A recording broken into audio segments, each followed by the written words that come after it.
you smarter than a Rafe Judkins? Are you denser than a ripe pumpkin? We're talking about the Wheel of Time. Are you smarter than the showrunner? Are you smarter than a Rafe Judkins? Can you make a show without sucking? We're gonna find out tonight if you're smarter than an amateur.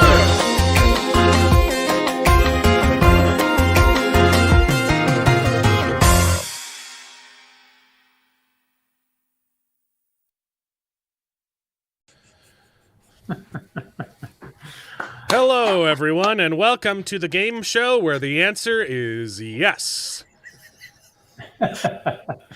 Don't need to As do always. anything. All right, we'll see you As guys always, next very week. impressed by your video. I mean, singing, editing, it's all right there. He's definitely a triple threat, you guys. So, in addition to being smarter than Rafe Judkins, I mean, Yes. All right, well, that's it for the stream. We'll see you guys next week. It was a pleasure. Anyone, literally anyone, could be smarter than Rafe Judkins. We win again, Rafe Judkins. Great. Love the song. Yes, I worked way too hard on it. It is Are You Smarter Than a Fifth Grader? Except it's Rafe Judkins, and the answer is easy. So yeah, the premise is not to. It is a little bit insulting, the title, to us, not to Rafe Judkins, of course. Pips, was it you or Alex that had an alternate title for the stream, which was O.J. Simpson's If I Did It. Yeah. If I Did That the Wheel was of me. Time, right? That was you. It's a great pun. It just doesn't make a good intro video,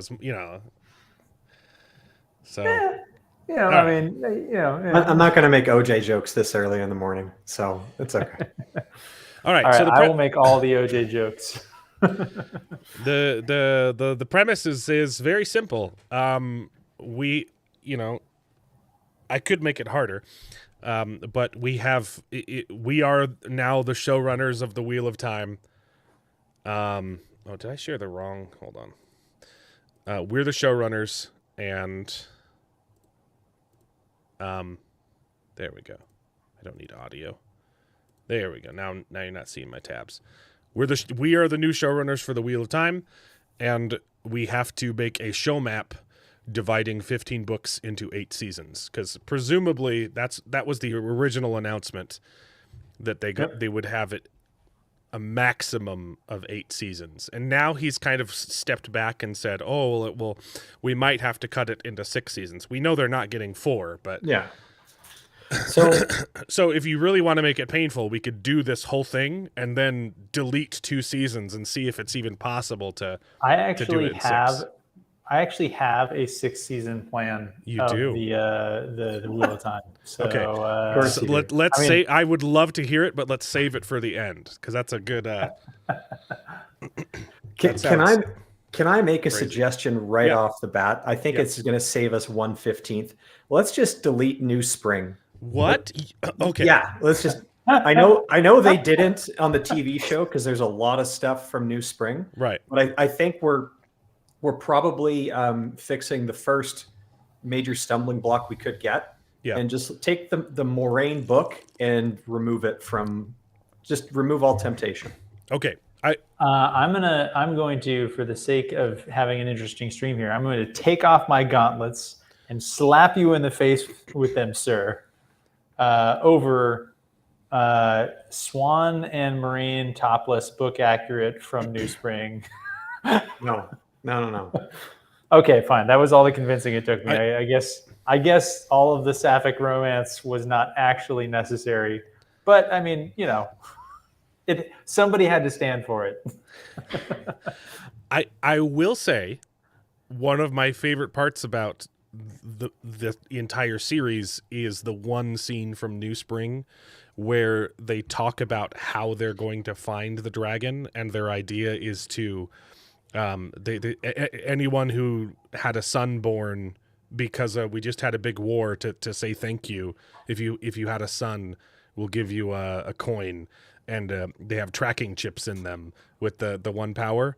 so they can go and track down all the newborn babes on Dragon Mount, which I think that's a really cool idea. I don't think that's how it worked, though. I think they were just logging where they were from. They didn't give them Right. all Yeah. binders.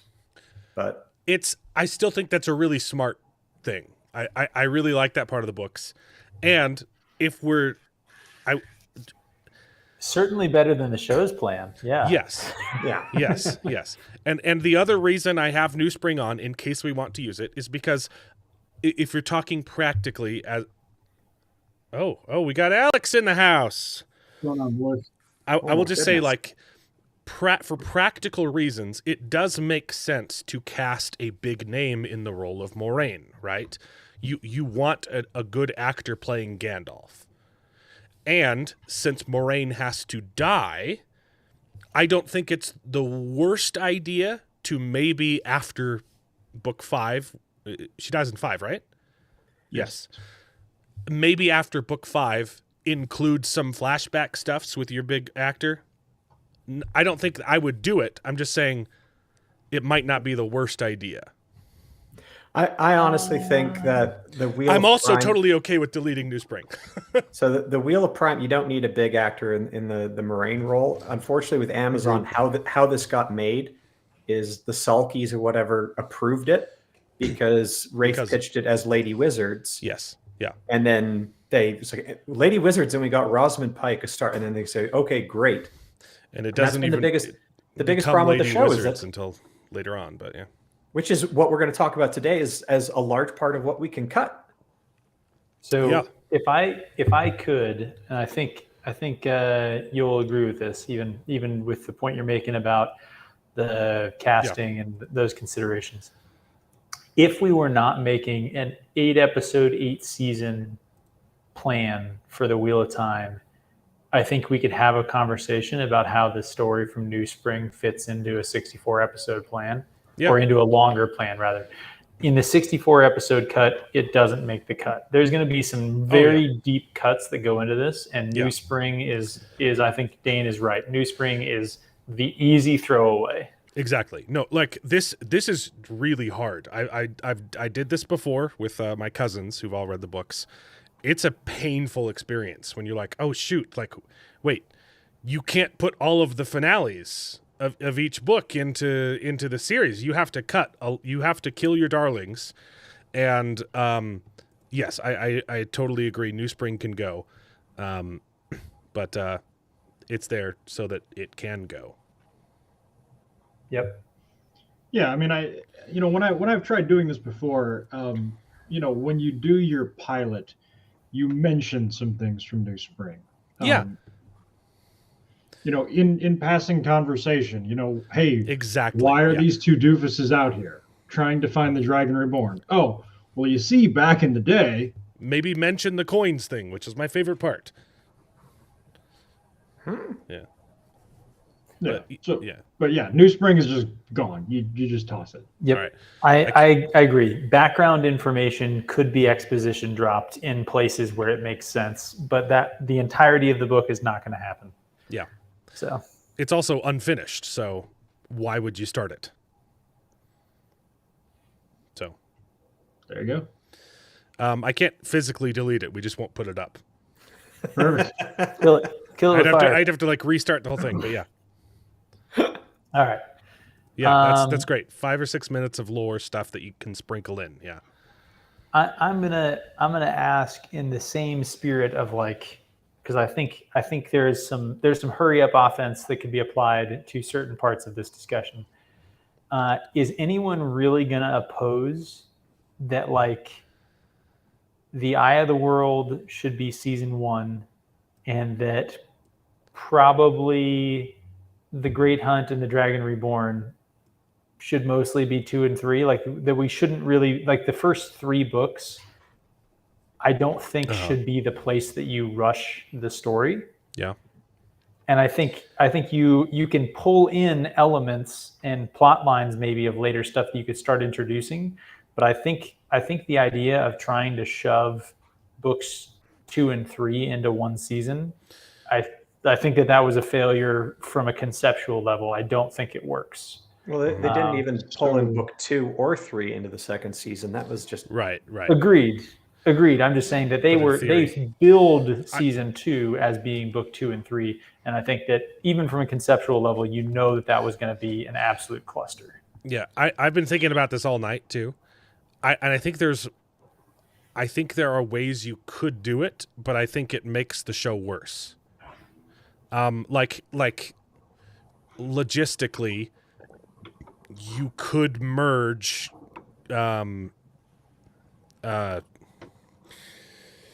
Falma and it's not Kyrian.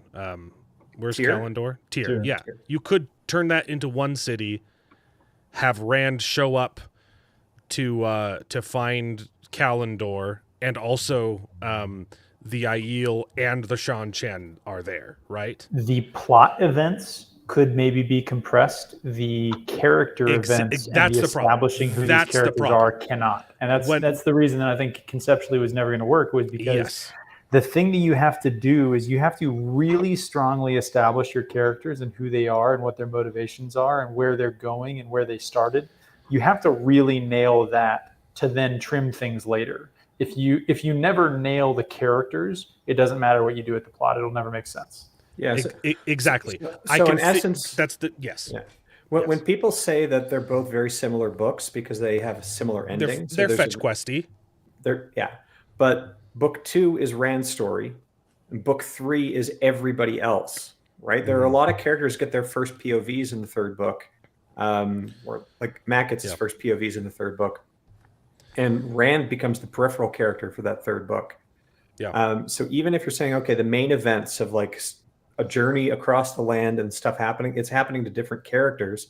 So if you compress the two, you're not going to get enough development for either your main character or your whole supporting cast.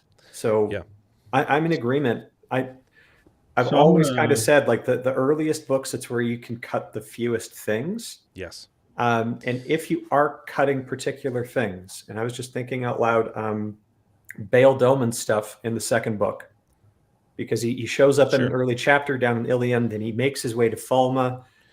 He's there to basically provide an escape route for Nynaeve and Elaine and Egwene, but they end up not going on the ship. Mm-hmm. And the only other thing he does, I think, is talk to Lord Turok once or twice and give him his seal to the Dark One's prison. You could kind of massage around that. There's a really long Pedro-Nile prologue to the Great Hunt. Perhaps you don't have that. In fact, a lot of the Pedro-Nile stuff, up until he gets killed in book 7, I believe, that he was setting up a big geopolitical villain to Rand, but it just ended up going nowhere. Yeah.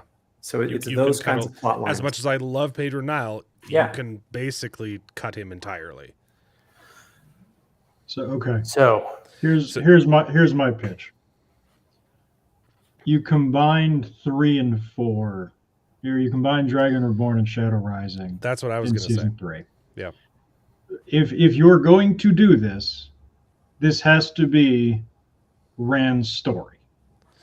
And book 3 also has a lot of, I'm going to say, false starts, in the sense that, you know, Rand has kind of a character progression. He's kind of growing from a boy to a man to a captain to a king, a king to an empire kind of thing. And book 3 is the one where he backslides. And, he tries to start doing everything by himself. And, while I think in the books that makes sense, it's an important kind of journey for him. Mm-hmm. If you're cutting it, I think if you're trying to trim down, I think you can remove that backslide. In addition, it's kind of repeated in book 4 too. He doesn't go by himself, but he does reject everyone else's opinions and say, "No, I'm going to go to the Aiel Waste because I know that this." So, thematically, it's a very similar thing of him saying, "I'm going to go to Tyr and find Kalendor, and I'm going to go to the Aiel Waste and become a god." I disagree with that assessment, but that's not super. So long as you and I agree on the main point, I'm not going to quibble with you on the. On the details. They're thematically similar. Alan, what could be happening in the third book is you get they're equal. you get 4 episodes. Yeah. Right. And there you for the 3rd book. Yep. You do 4 episodes, the Dragon Reborn, you do 4 episodes of The Shadow Rising. And the plots that you focus on early, you give a good Matt plot in the tower and getting him out. You have to do one for the girls, getting them out of the tower and going the rest. And you got to do an episode of Moraine Land, Perrin Loyal, Fail. Maybe they get those 2 episodes and it kind of ends in a mid-season climax in Tyr. And then the Shadow Rising, you have to get back to focusing then mostly on Rand stuff. Yeah. And you can probably reduce the Tanchico plot line way down. I think I disagree completely. I think if you're doing this, you do the Dragon Reborn is basically just the end of the Dragon Reborn. You know, you do a time skip of the first 3 quarters, and you just have a basically you start out season 3 with Rand outside of the Stone of Tyr with, you know, Moraine and the entire team talking about how they're going to capture it.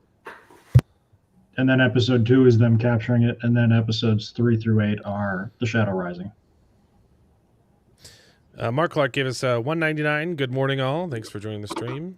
Sorry, I'm trying to keep up with comments too, but this is going to be a very pay attention kind of stream, so I might miss some stuff. Yeah, you could do the Dragon Reborn in 2 episodes, maybe. I was going to say I liked Dane's suggestion that you do 4 and 4. If you do that, though, from book 4, you're going to have to cut a lot of the traveling, right, through the waste to get to man. So if I could offer it, and what the problem that creates is you don't have enough time for Rand to learn about the Aiel customs. Yeah, but you could fix that by maybe changing Avienda's plot in book 3 and having her hang out with Rand instead of the girls, and have her start teaching, because she's, hey, look, I think you might be the Karn. Have her start teaching him about Aiel stuff in the first 4 episodes. You just need to sit back and assess how critical is it that we know everything about first sisters, sister wives. Not that stuff, but the whole that's a lot of what it is. Yeah. So if I could offer sort of, you know, having the baby here. So Max brought up in the comment that, like, how many episodes do each of these books get? And I think we can probably all agree, right, is that somewhere around book 3 and book 4 are the last books where it's even a conversation about them getting a season to themselves, right? Where you draw the line for yourself is going to vary between each of us, right? Yeah. But I think there's an argument maybe to be made that season 3, I think Alex makes a good point. You try and, you know, put some more into season 3, go past the end of the Dragon Reborn. But I don't think you have to, and I think Max might have said this earlier. Someone said that, like, you know, the seasons don't have to end where the books end. So, for example, you could do the Dragon Reborn and then a good chunk of the Shadow Rising, maybe having the season finale be the Ruidian visions. Yeah. And him coming out of Ruidian with the dawn and having that be the final shot of season 3. That's not a bad idea either, yeah. So you have the Shadow Rising, and then what you do is season 4 becomes the Shadow Rising and Fires of Heaven. And you really start accelerating the sort of capturing of different countries. So you have Alcair Dal into Cairhien, into Andor, and the setup for taking Ilion, all happening in season 4. Yeah, you absolutely don't have to have the finale of each book be a season finale. It's just that typically those are the most exciting parts. So most of them should be season finales. Agreed. You want to end your season just naturally. You want a high note, yeah. Yeah, with big battles. So, what do you guys think of my thought on like ending season 3 with He Who Comes with the Dawn, and the Wise Ones kind of witness to it, right? And then season 4 is basically Rand and the Aiel going out and fucking up the Westlands. Yeah, I think to end a season on Ruidian. So it'd be something like No, you're missing book 5 that, now. that means your Oops, finale oops. I grabbed isn't the wrong one. really particularly relevant to the main plot. You're going to spend an episode doing flashbacks. Yeah, but they're really cool flashbacks. And they are really cool flashbacks, but it's not a capstone moment, either sort of emotionally or tactically or cinematically, if that makes sense. Here's the thing, though. Like, if you follow like the Game of Thrones formula, the finale was the penultimate episode every time, and then there was one cool down episode showing the consequences of the big thing that happened. Right. So, but I guess if you make Ruidian the finale, what is your episode 7? So let's say that you are correct in saying that you need something a little bit better than some flashbacks, right? But you remember you also have Perrin and the Two Rivers going on here, so you could have stuff from the Trollocs sort of laying waste to the Two Rivers laced in, also happening simultaneously. So your 7th and 8th episode could be, Rand going through, getting to the waste, going through Ruidian, and also Perrin showing up, and maybe it would be the breakout from the White Cloak camp, or it would be a first conflict with the Trollocs and the Two Rivers, or Padden Fane, or you'd have something else as a driver of tension, and now you'd have both of those two plot lines left at a little bit of a hook, maybe not a ultimate giant battle explosion, but you'd have two different lines that were now raising question marks for the next season. And then also, I think that if you've gotten 2, now 3 good seasons of television, I think you can trust your audience to come back for season 4 if that's the end of season 3. Not every season 3 has to end, or not every season has to end on an absolute banger if you've had 3 good seasons of television that people are now committed to. Yeah. And I don't disagree with the academic theory involved, but I do think you need to end note something. So if you're going to do that, maybe you end note Perrin and the Two Rivers while Rand is halfway done. What I'm missing is what is it about the first 3/4 of the Dragon Reborn that has people adamantly defending its inclusion? It introduces.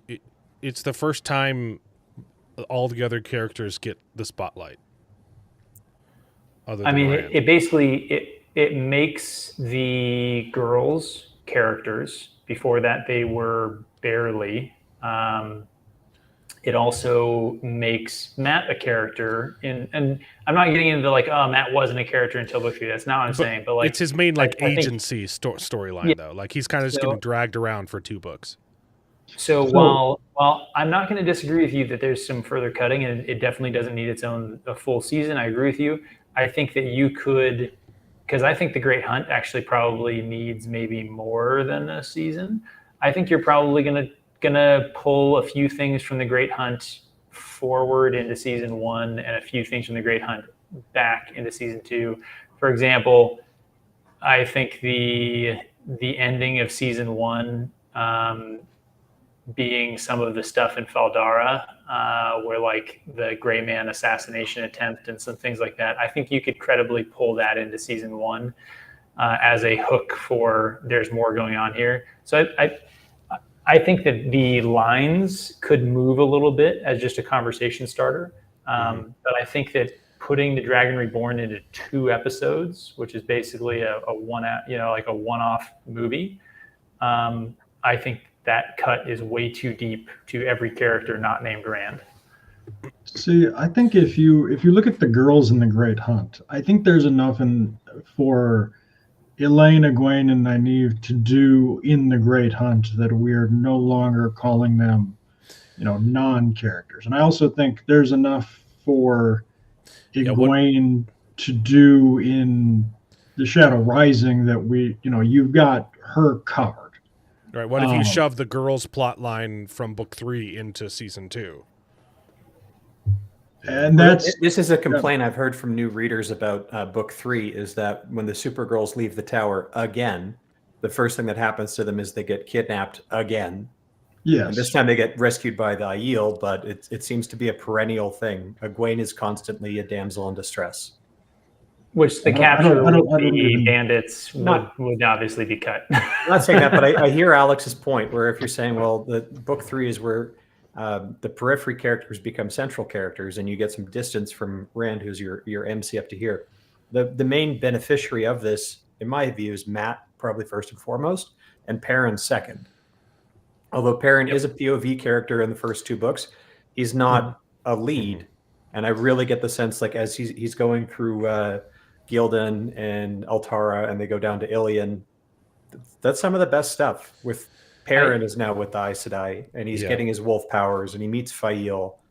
And And I would like to just further add kind of one more quick thing, which is that I'm not advocating that you need to do the entire Dragon Reborn in an entire season.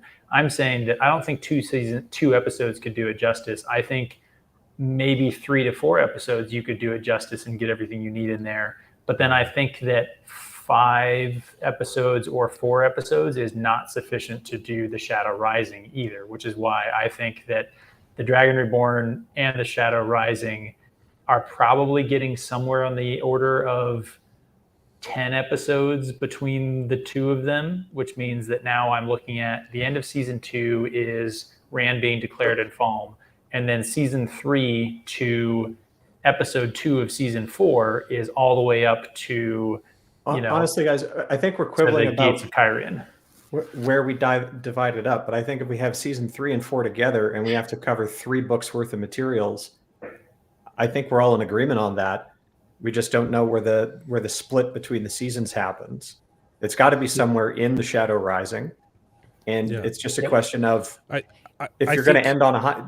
Maybe the Perrin stuff ending season 3, and then season 4 is a Rand focused one. To Pip's point, though, I think you can do the Dragon Reborn in 2 episodes if you move some of it into season 2, like for the girls, and then do. Yeah, but what's your season 4 endpoint?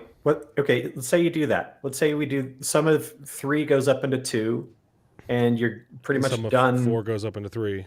Yeah, but what's the endpoint of season 4 then? Are you spilling Fires of into Heaven. Lord's? Right.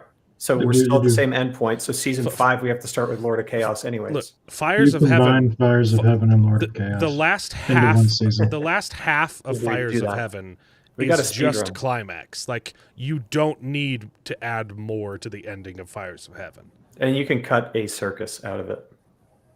Yeah, honestly, if I were doing it, season 4 is Fires of Heaven and Lord of Chaos. And Lord of Chaos. Yep. Okay. Yeah, you have to cut a lot of Nynaeve plot, and you have to cut a lot of Swan plot. Oh no, we have to cut a lot of Swan plot. I'm going to throw this out there. So what do you guys think? Because this is, I think, is a discussion to be had about how you make some of these cuts. So I'm a big proponent in a lot of the cuts should be made in a way where the thing that is happening in the books could still be happening, just not on camera. So, for example, all of the Swan shit in the White Tower and all of those other, like, you don't focus. You're not really cutting it. You're not showing it, and there's a difference. And so I think that a lot of those types of plot lines become that, like, hey, if we ever do a spinoff and we want to do the Supergirls in Abu Dar negotiating with the Sea Folk, that would fit within the canonically, set up show, right? Help me remember. Is Perrin and the Battle of 2 Rivers, is that book 4 or 5? 4. That's book 4. So Perrin causes a problem. Because if you think about the finale of both of these books, Perrin's 2 Rivers stuff is fantastic. It's also kind of a distraction from everything else going on. And later on in the books, Perrin has 5 books where he does nothing. So hear me out. What if you save the 2 Rivers battle until after the Lord of Chaos? No, and have Perrin do interesting stuff the whole time. Perrin has to be at Demise Wells. I have a suggestion. He has to get to Demise Wells, but he can still be in Demise Wells, and but he needs an army, right? Yeah. Okay. Yeah, that doesn't work. No, so if we kind of agree on some of the future stories to get cut, like Crown of Swords has a lot of Egwene riding around on her horse and you can control the Aes Sedai stuff. Okay, done. Path of Daggers has a lot of stuff with the kinswomen and them all, traveling through the gateways and being scared of Shan-Chan. And one thing we need to establish from Dane is if he's willing to cut all of the Lane's plot. Yeah. No, I still can't quite get over how insane season 4 is too. Oh, season 4 is going to be blow your dick off. Great. But how do you have time for Lord of Chaos and Fires of Heaven like that? Because there's 100 pages of Valen Luch's grand traveling show display of marvels and wonders that you can compress.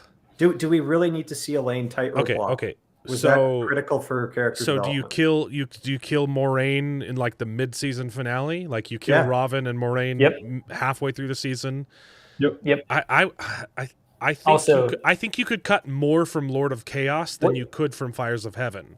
I think you'd have to do like 6 episodes of Fires of Heaven and then cut the first half of Lord of Chaos and then jump into Demise Wells. I think it's more you might show some things happening at a different place in the story, but still before the end point, right? Because I think having a mid-season finale and then I think that's a good structure for a kind of series. But I'm gonna ask a question here. Does Tanchico need to happen? No.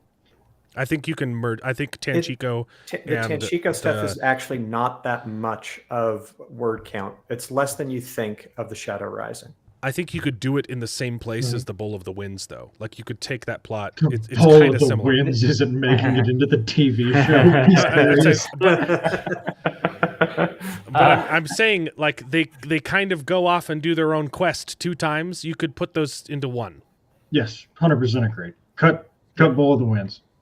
And replace it with Tanchico, but in a different place, maybe? Yep. Yeah. It could honestly be that what they're seeking in the Shadow Rising, and they don't know what it is until they get there, but the Black Aj or whatever are after, and it is the Domination Band.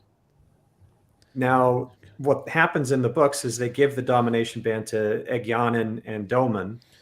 They fuck up, and it ends up in the hands of the Shan-Chan and comes back much, much later, but we forget about it for a while. Why don't they just fail at getting it, securing it at the end of the Shadow Rising, and they have to hunt the Black Aja who now have this, and they track them down to Ebudar. If you cut the Bowl of the Winds, you also cut the Matt rape stuff, which is very important. Matt comes with them, so I don't think we need to affect their arc, but the whole thing about, we need the bowl and we need to fix the weather and all that kind of tied in stuff. And don't forget, fully a quarter of Lord of Chaos is Nynaeve and Elaine sitting in Saladar complaining that they're accepted again and they need to go get this bowl. Yeah.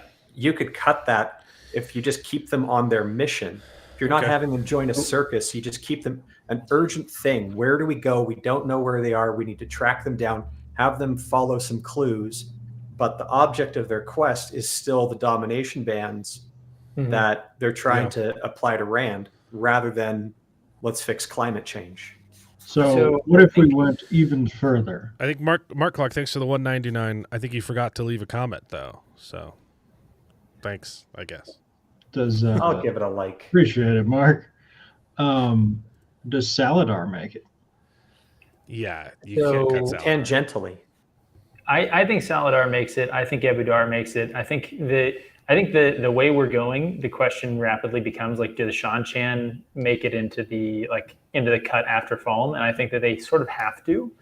And because they sort of have to, and because Tuon and Matt, all of that stuff needs to happen, I think that you get into a spot where what if at the end of the Dragon Reborn, when hey, we're going to go off and chase the Dark Friends, I think you have them go to Ebudar instead of Tanchico, They go to Ebudar, and by the time they get there, you've maybe caught them up to, like, they're looking for the domination band or whatever they're looking for, right?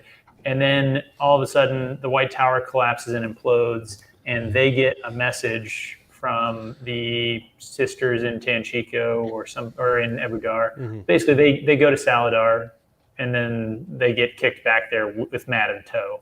It's probably a sort of like, I don't know, sort of line that you draw there. So if you're cutting the Bowl of the Winds, they don't need to go to that city at all. Why not just have the Shan-Chan show up at Tanchico? Does that feel?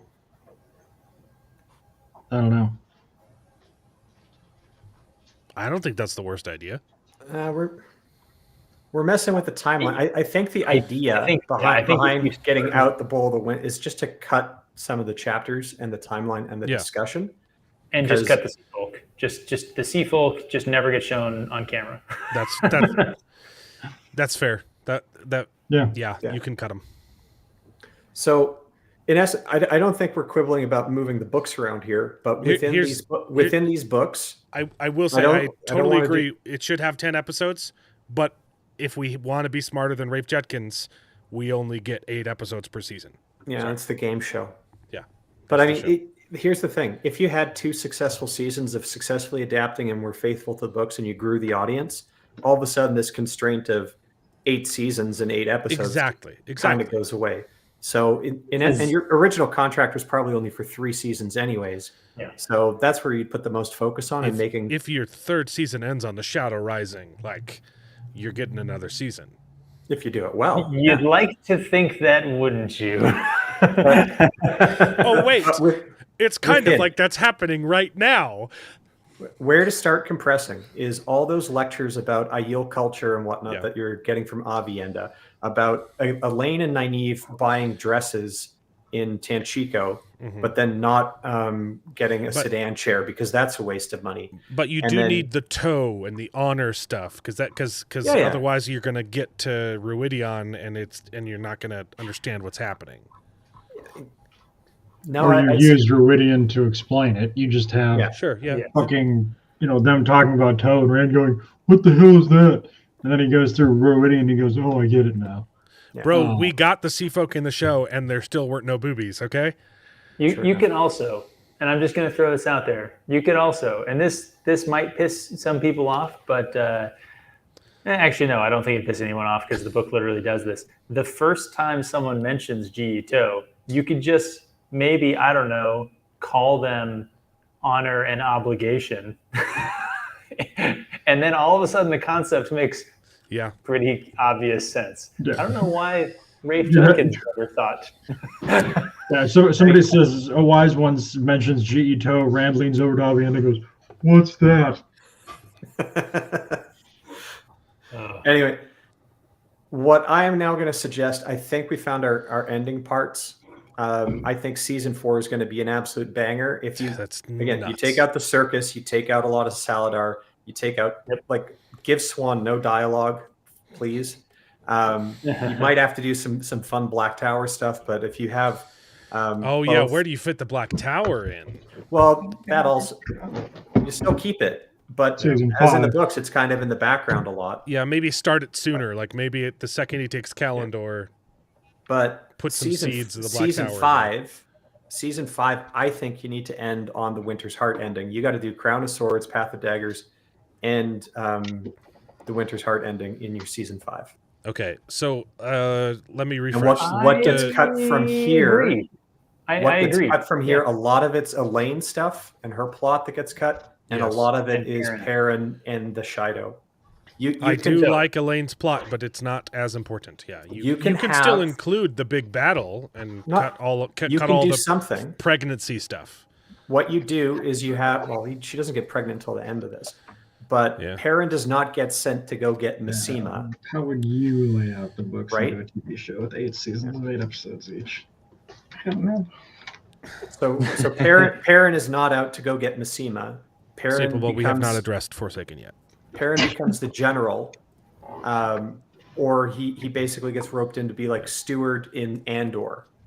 And any Andor conflict stuff, it can basically be all on Perrin's lap, and he's having like to that. deal with Shido coming in and other political intrigue, and then Elaine shows Have Elaine's up. plot with Perrin in it.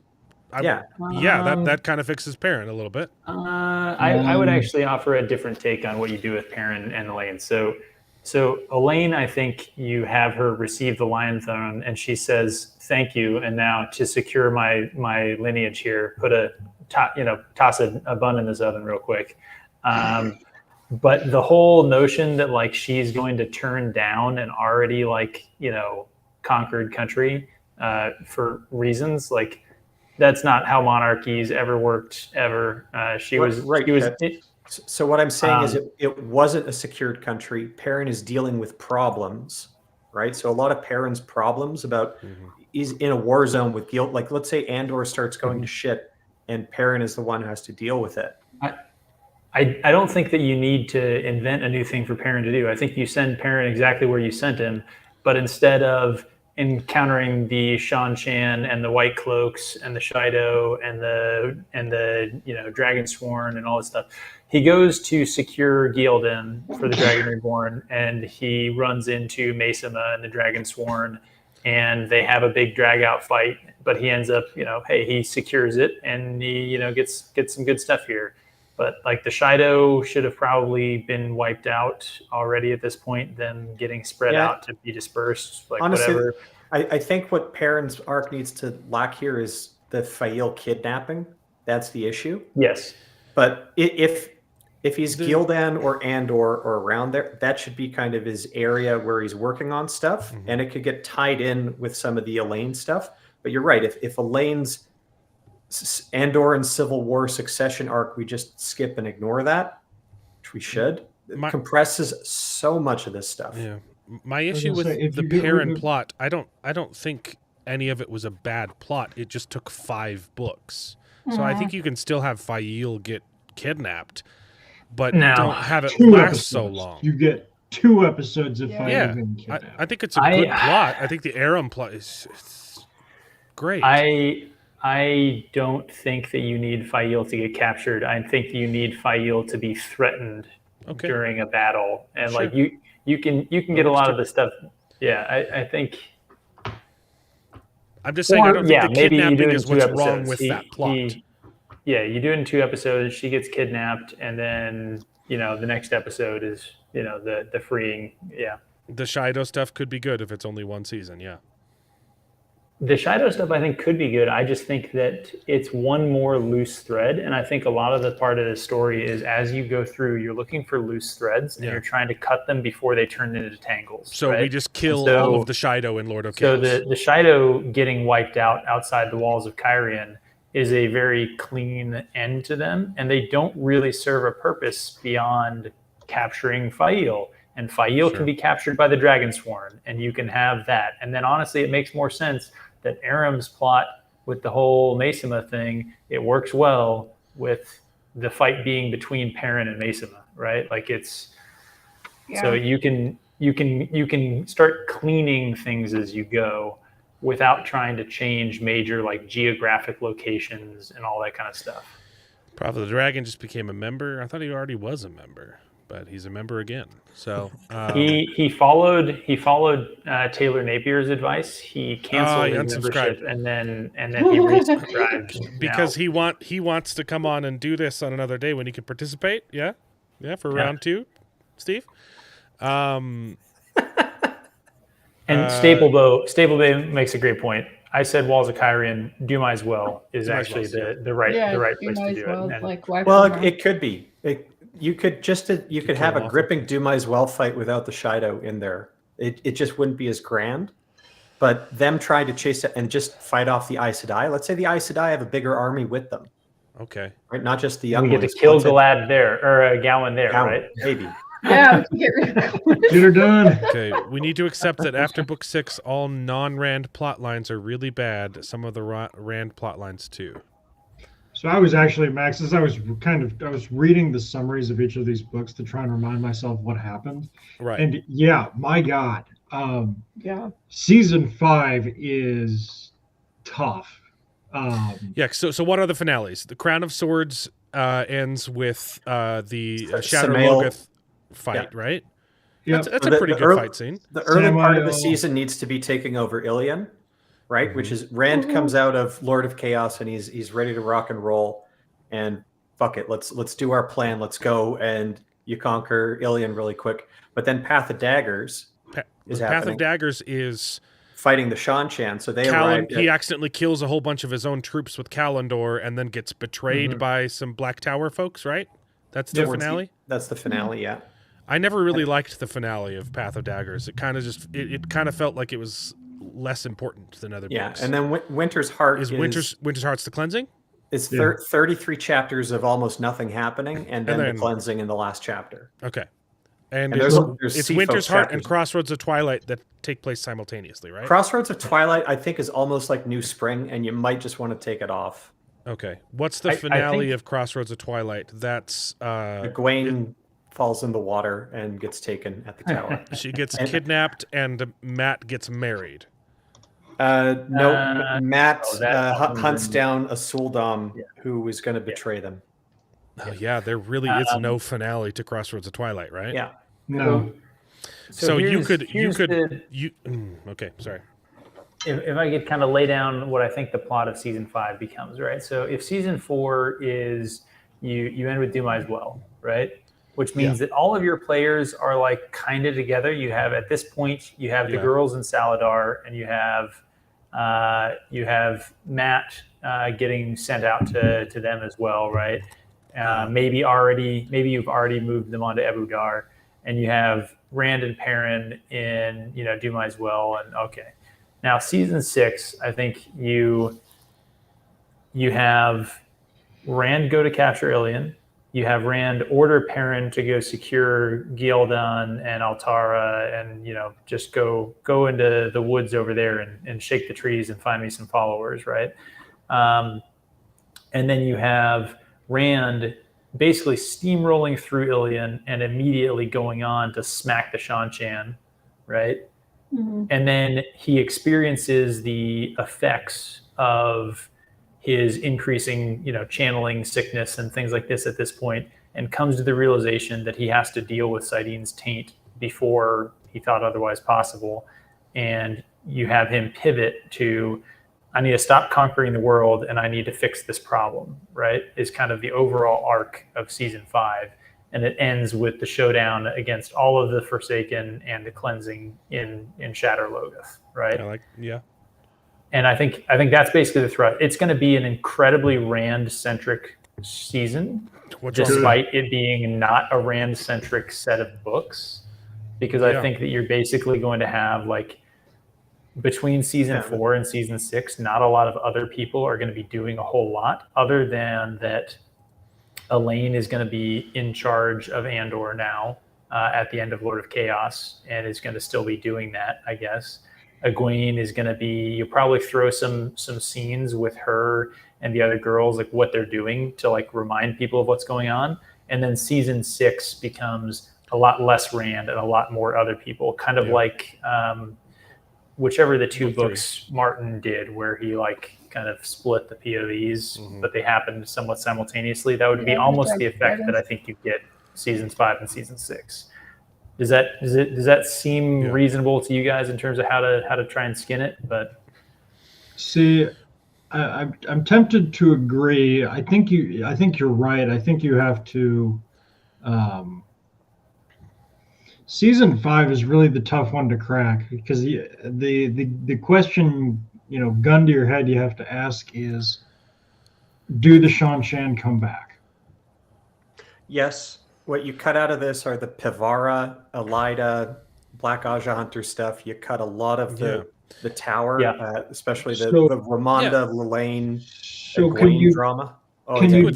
Can you do Ilion and the Shan-Chan in 7 episodes? Yeah.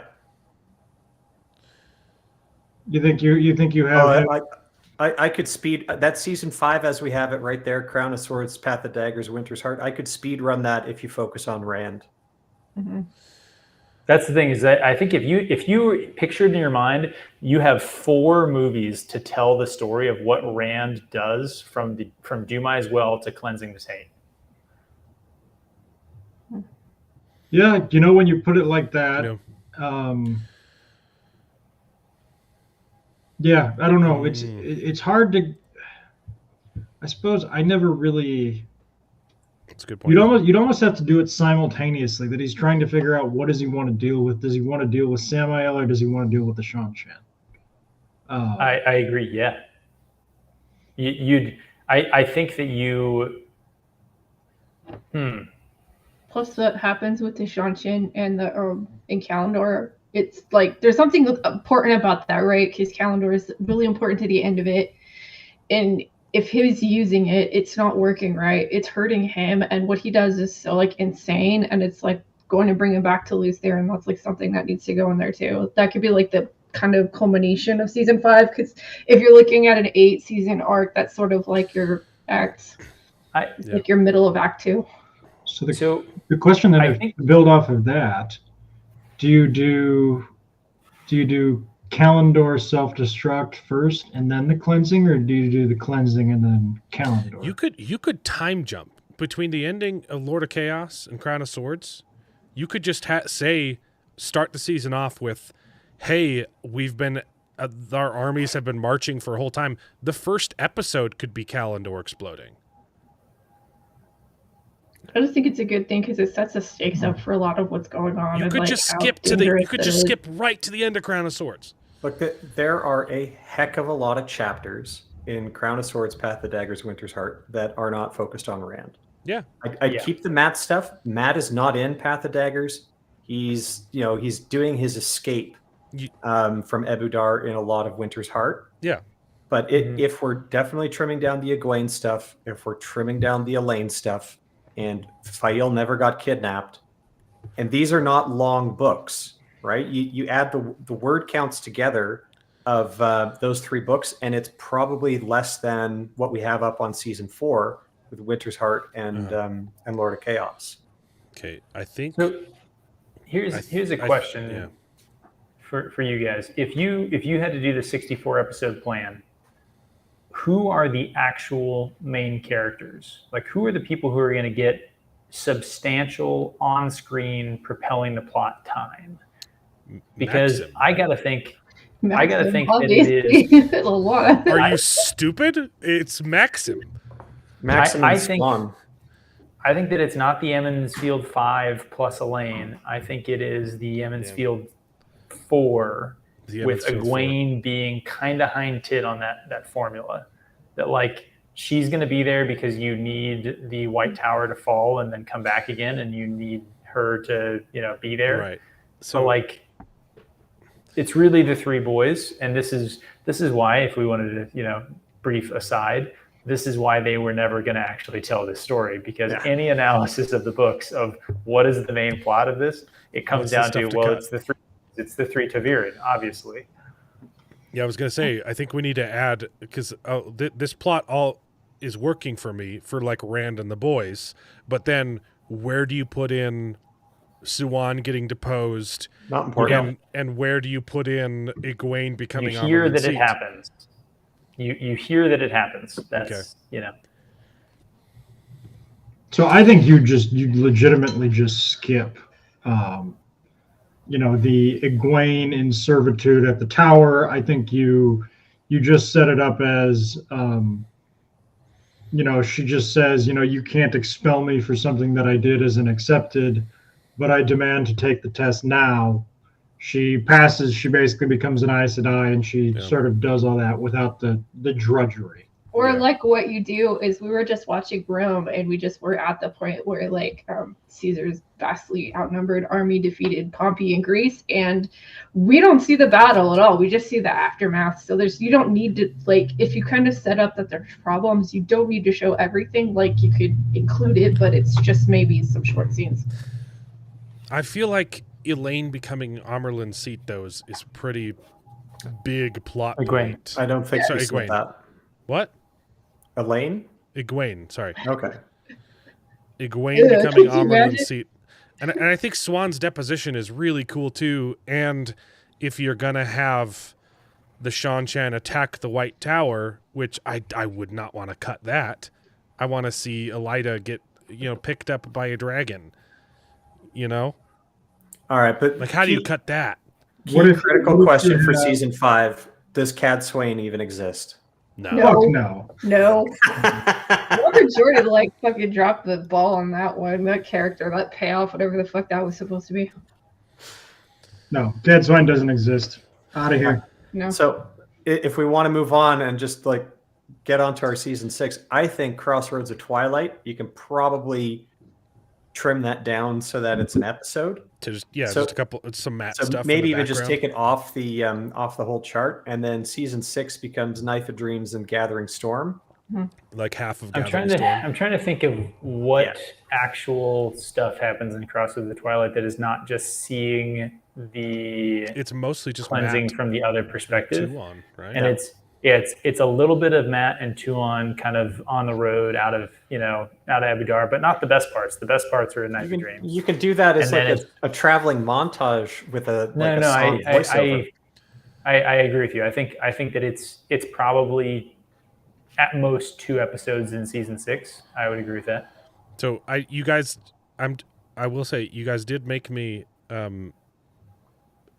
get pictures of all of the different characters. It took me 3 hours last night, but I can add all of the characters if you want to break stuff down. Let's do the books first, and then okay. I've added the Forsaken, which we can add to each finale and stuff. Yeah, and whereabouts they should snuff it. Yeah, I agree. So, what's the finale of Knife of Dreams? That is Matt finds out Moraine is still alive. What happens with the other characters, though? I'm trying to. I don't remember the end of that book.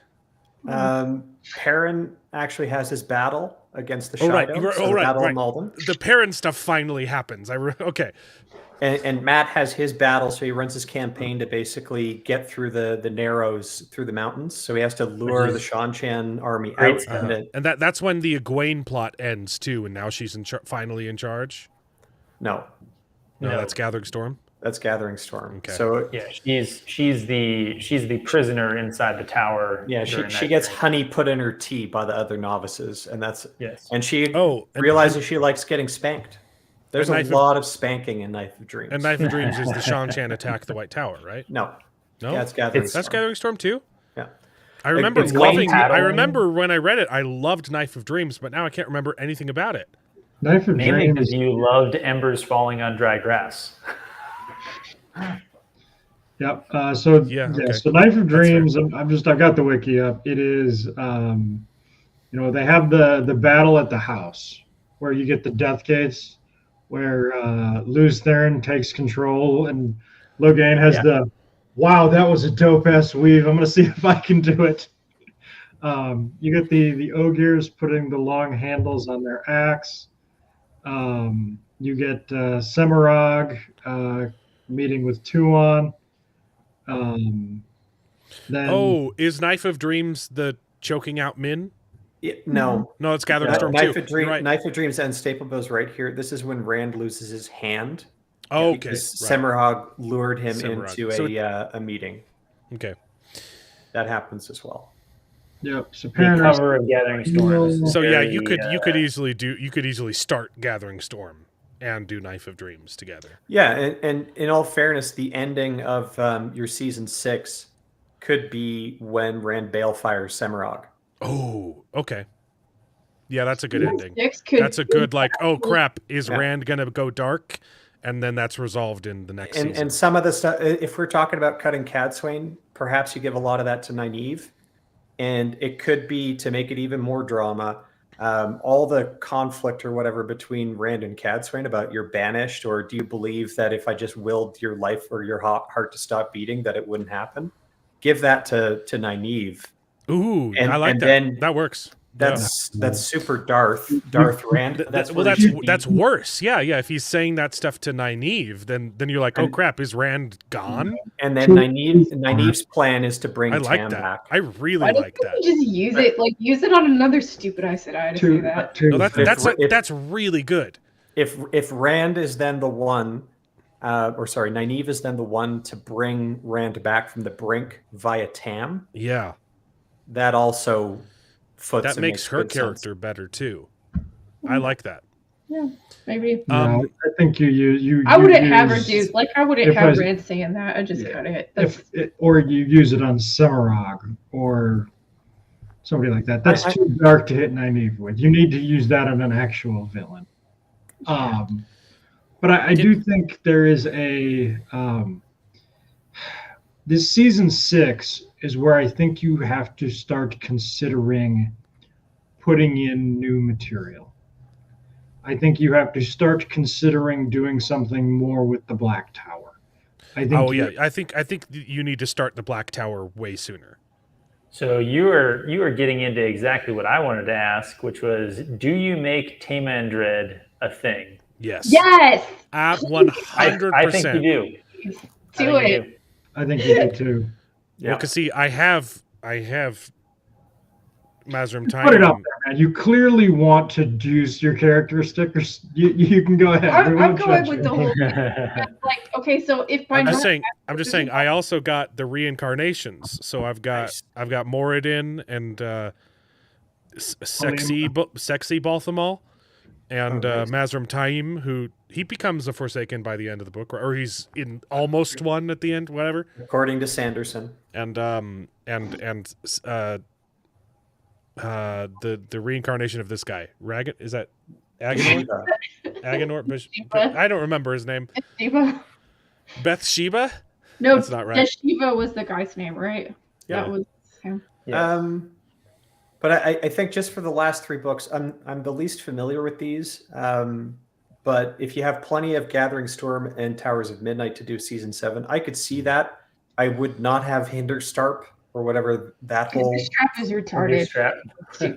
What is that? Sorry. That's the town that Matt visits where they all go crazy at night and kill stuff, and they're all fine. The live, die, repeat thing. Basically, Sanderson saw that movie trailer and was like, "That's a great idea."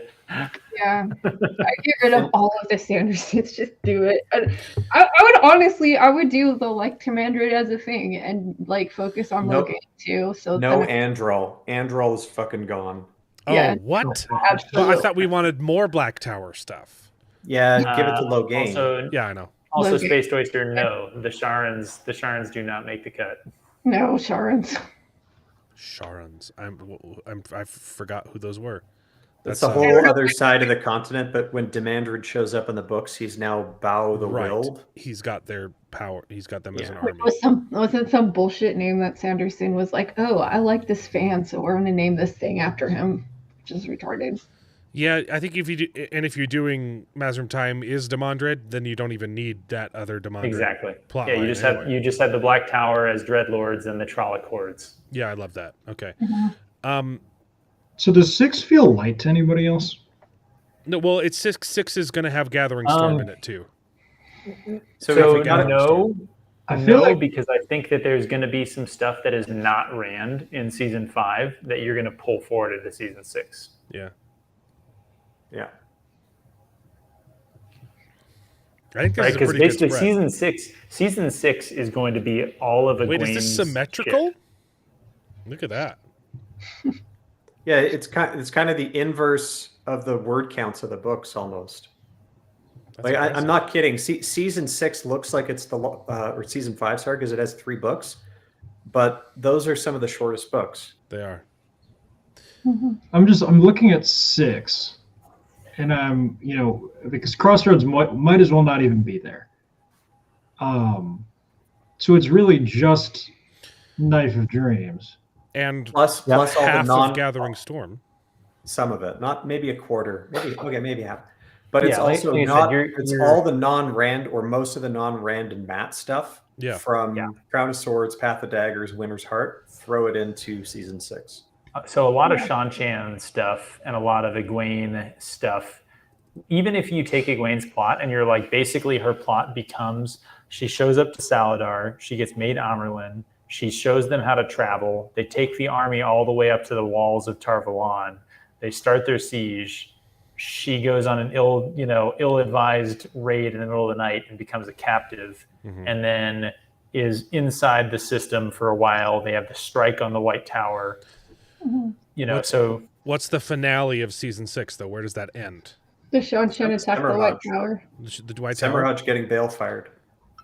That could happen at the same time. You do Semirhage and the White Tower. Semirhage and the attack at the White Tower. You can't have it at the same time. That's pretty hot. You can't have that at the same time because Semirhage pretending to be Anath and Rand.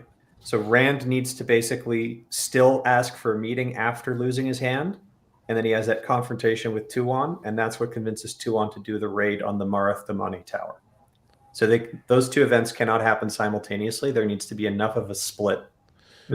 So do you do the White Tower? You do the White Tower attack in the penultimate episode, and then the White Tower attack needs to happen after Semirhage is captured. The White Tower attack is season 7.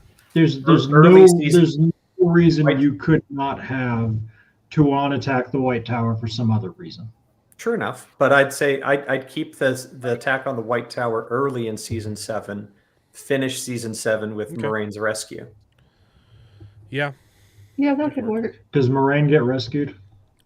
In absolutely. Powers of Midnight. You got to bring her back. We cast, awesome actress as her. So I think your question is does Moiraine get rescued in our show? And I think that's a totally valid question. That's all of Matt's plot. That would be my thing, is that if you don't have that, then basically Matt escapes Ebudar, gets married, and then just shows up at the last battle with 2 eyes. I really like the rescue of Moiraine. I do as well, but from a practical standpoint, are you going to be able to say to an actress, as you guys are adamant we cast somebody as Moiraine, are you going to be able to tell her, yes, I need you to take 6 years off? No, she's taking 2. She's taking 2 seasons off. She dies in season 4, comes back in season 7. She died. Okay. That's not unreasonable. And if she doesn't agree to this, you only cast the actress who signs away her likeness so that you can recreate her with AI if you want to. I would say, Alex, I'd say there's a couple things. One, replacing an actor or an actress in a show has been done plenty of times. It's not the end of the world, even if it's not optimal. 2, I actually don't think that you need to cast a big name star as Moiraine. Mm-hmm. And I think if you do a lesser known person and you get them to sign the contract, they're like, hey, you're gonna get 5 seasons of television, but we're gonna come back and get you on the back end, and that's gonna be a thing that happens to you. I think that you could do that, because you take a person who has some promise but is not necessarily amazing, and you make them an actress, and then now they owe you, Yeah, I mean, that's the... Yeah, go make movies for 2 years.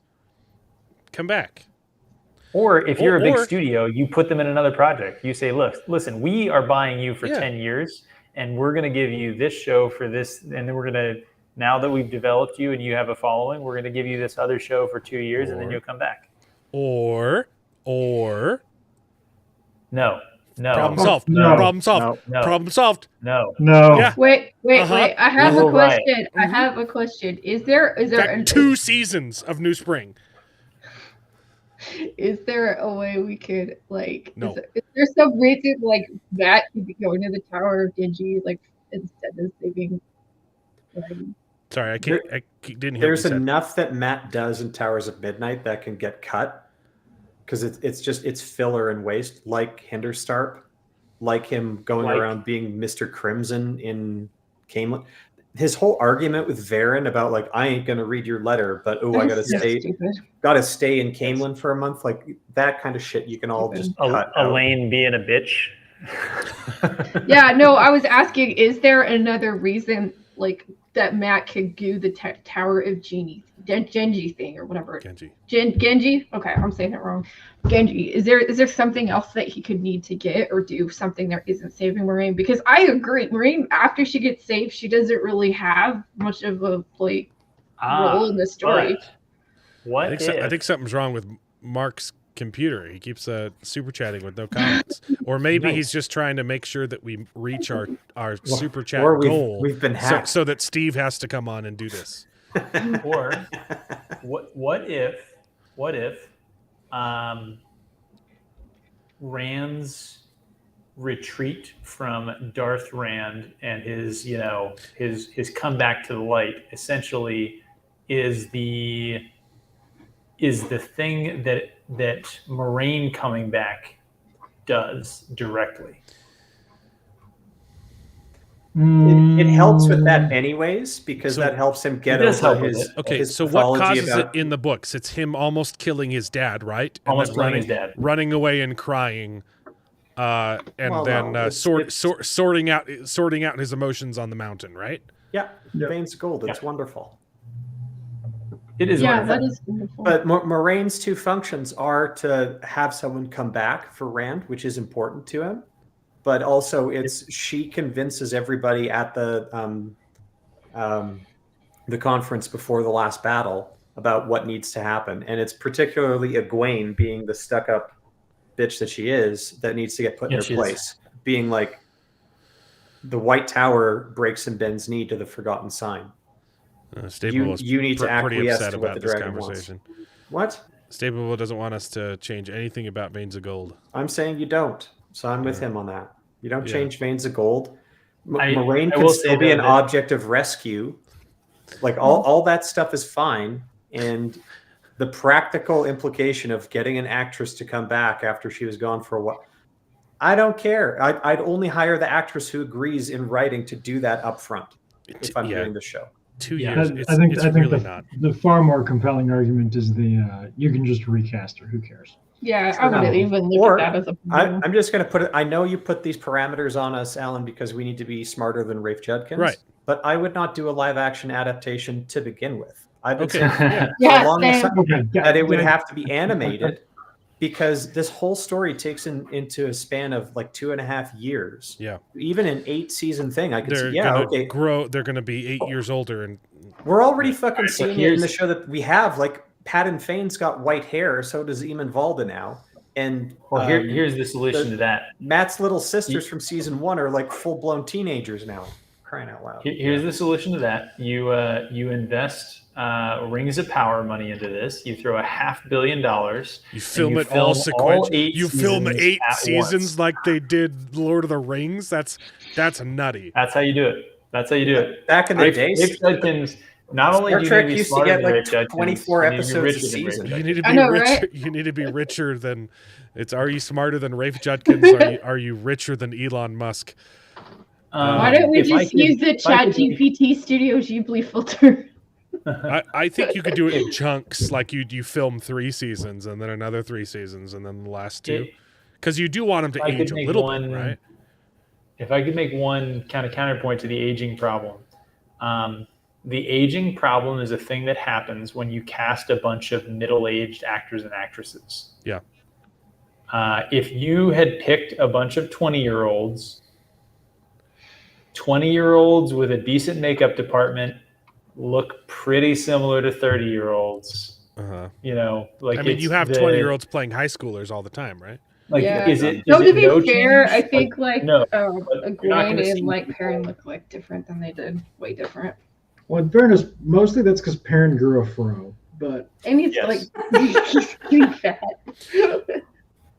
So, season 6 ends with Balefire.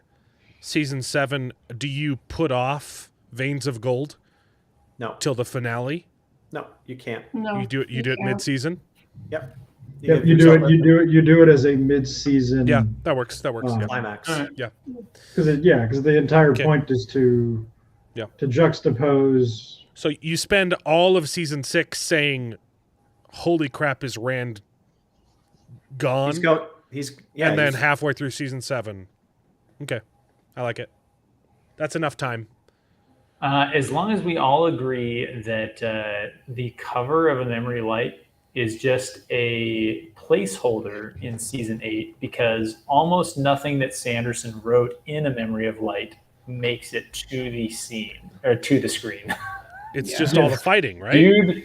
The dude did not know how to write battles. No. We need to redo a lot of that, at least on screen. Pat and Fane needs to actually have an ending. Pot and Fane needs more. We have to figure out what the hell we're doing with Tamandred. Yeah, like Tamandred. I mean, there's a lot of things that you could fix. Pat and Fane resolution, the like Tamandred, like War of the Black Tower. Which one's? Like we could save Grendel's like Grendel's in season 8, so that's the slutty blonde one. Yeah, they're in season 8. Do all of the Forsaken make the cut? Yes. Oh no! Okay, all the Forsaken do not make the cut. I think we cut some. I think some don't make it. All right, yeah. So let's do that. So do you have Bilal and Agenor in season 1? No. Well, the corpsey guy there you have is Balthamel, but yeah, you have them. Sorry, Balthamel, not Bilal. They're barely characters, so these are the easiest ones to keep. And wherever Agenor is on your list. So or hear me out. Do we get rid of those guys and just make it be Ishii the whole time? That was going to be my because Ishii's actually set up as the big bad in the prologue. So but you also get a Shamael in book 1, though. Yeah, that's what I'm saying. So because you're almost undercutting the Forsaken if you have 2 of them get bitched immediately. Mm-hmm. So do you? But if you cut Balthamel, then you don't get sexy Balthamel, and that's very important for the plot. Is the Green Man a character? Is the Green Man a character? Is the Green Man? No. I think you cut the Green Man. Let's not get off that topic because this is the reason I ask is if the Green Man is not a character, then you get rid of those two guys, and you just have Ishamael be the big bad at the Eye of the World. Yeah, you could do that, but let's keep in mind then what we don't want is the resurrections. So if you don't kill off Agenor, then you can just have him introduced and be Deshiva from the beginning with a mask of mirrors. That's fine. And if we're not doing a whole bunch of Egwene plot where she gets headaches, oh my gosh, then we don't need Arengar. We don't need. No, you are not cutting Arengar. We're totally cutting her. It's just from the start. We're not going to bog down into the trans sort of, question. We're above that. Like, we don't need that. But I would say just go with Ishii because I've just reread Eye of the World and I started writing it as a script, and it's like it's always Ishii. Like Ishii is the one that's like tormenting everyone's dreams. He always comes with this flame cringe lord crap, and he's like with everyone, but then you end up you're not fighting him, you're fighting these 2 other guys, but like they end up thinking that like we're fighting him, but honestly. Here's the thing: Ishamael shows up again in season 2 and 3. Well, maybe you can be defeated for good in season 2. I thought 3 was Bilal. And 3 is both Bilal and Ishii. It's both. You're right. So what you could do instead is do Bilal and Balthamel, and say that they were the Forsaken Wonder Twins, because maybe they were, and they get dual bale fired at the end of The Dragon Reborn. Bilal and Balthamel. Yeah, do you just kill off Ishamael in season 2? Yeah. He comes back. He would be the one that comes back as Moradin. Right. I'd say he'd be the only one. So if Balthamel and we're not going to have Halima or Arengar, let's just get him bale fired here. And then also in this season, it's going to be a Forsaken heavy one because you also have to have Asmodean at least get defeated in the Shadow Rising. So he's in this one too. But that's the second half or tail end of that season. I just want to throw out that I think that we've been accused of I think it is more acceptable to cut something for time than it is to change things for swapping stuff. So kind of to Gadfly's point there, if it doesn't need to be altered or cut for time, then we don't really need to mess with it. So I think it's fine to just say like, hey, Ishamael is going to have his final showdown with Rand at the dragon, at the end of the Great Hunt in Falm, because we just don't have enough time to show him coming back again after already like having a showdown with another Forsaken again in the Dragon Reborn. And it's fine to just say, hey, we don't have time to show this again. Okay. But I don't think that we need to move, Forsaken from Eye of the World to a different spot. I think, have Ishamael, he runs away and escapes at the end of the Eye of the World anyway, right? He doesn't actually get defeated.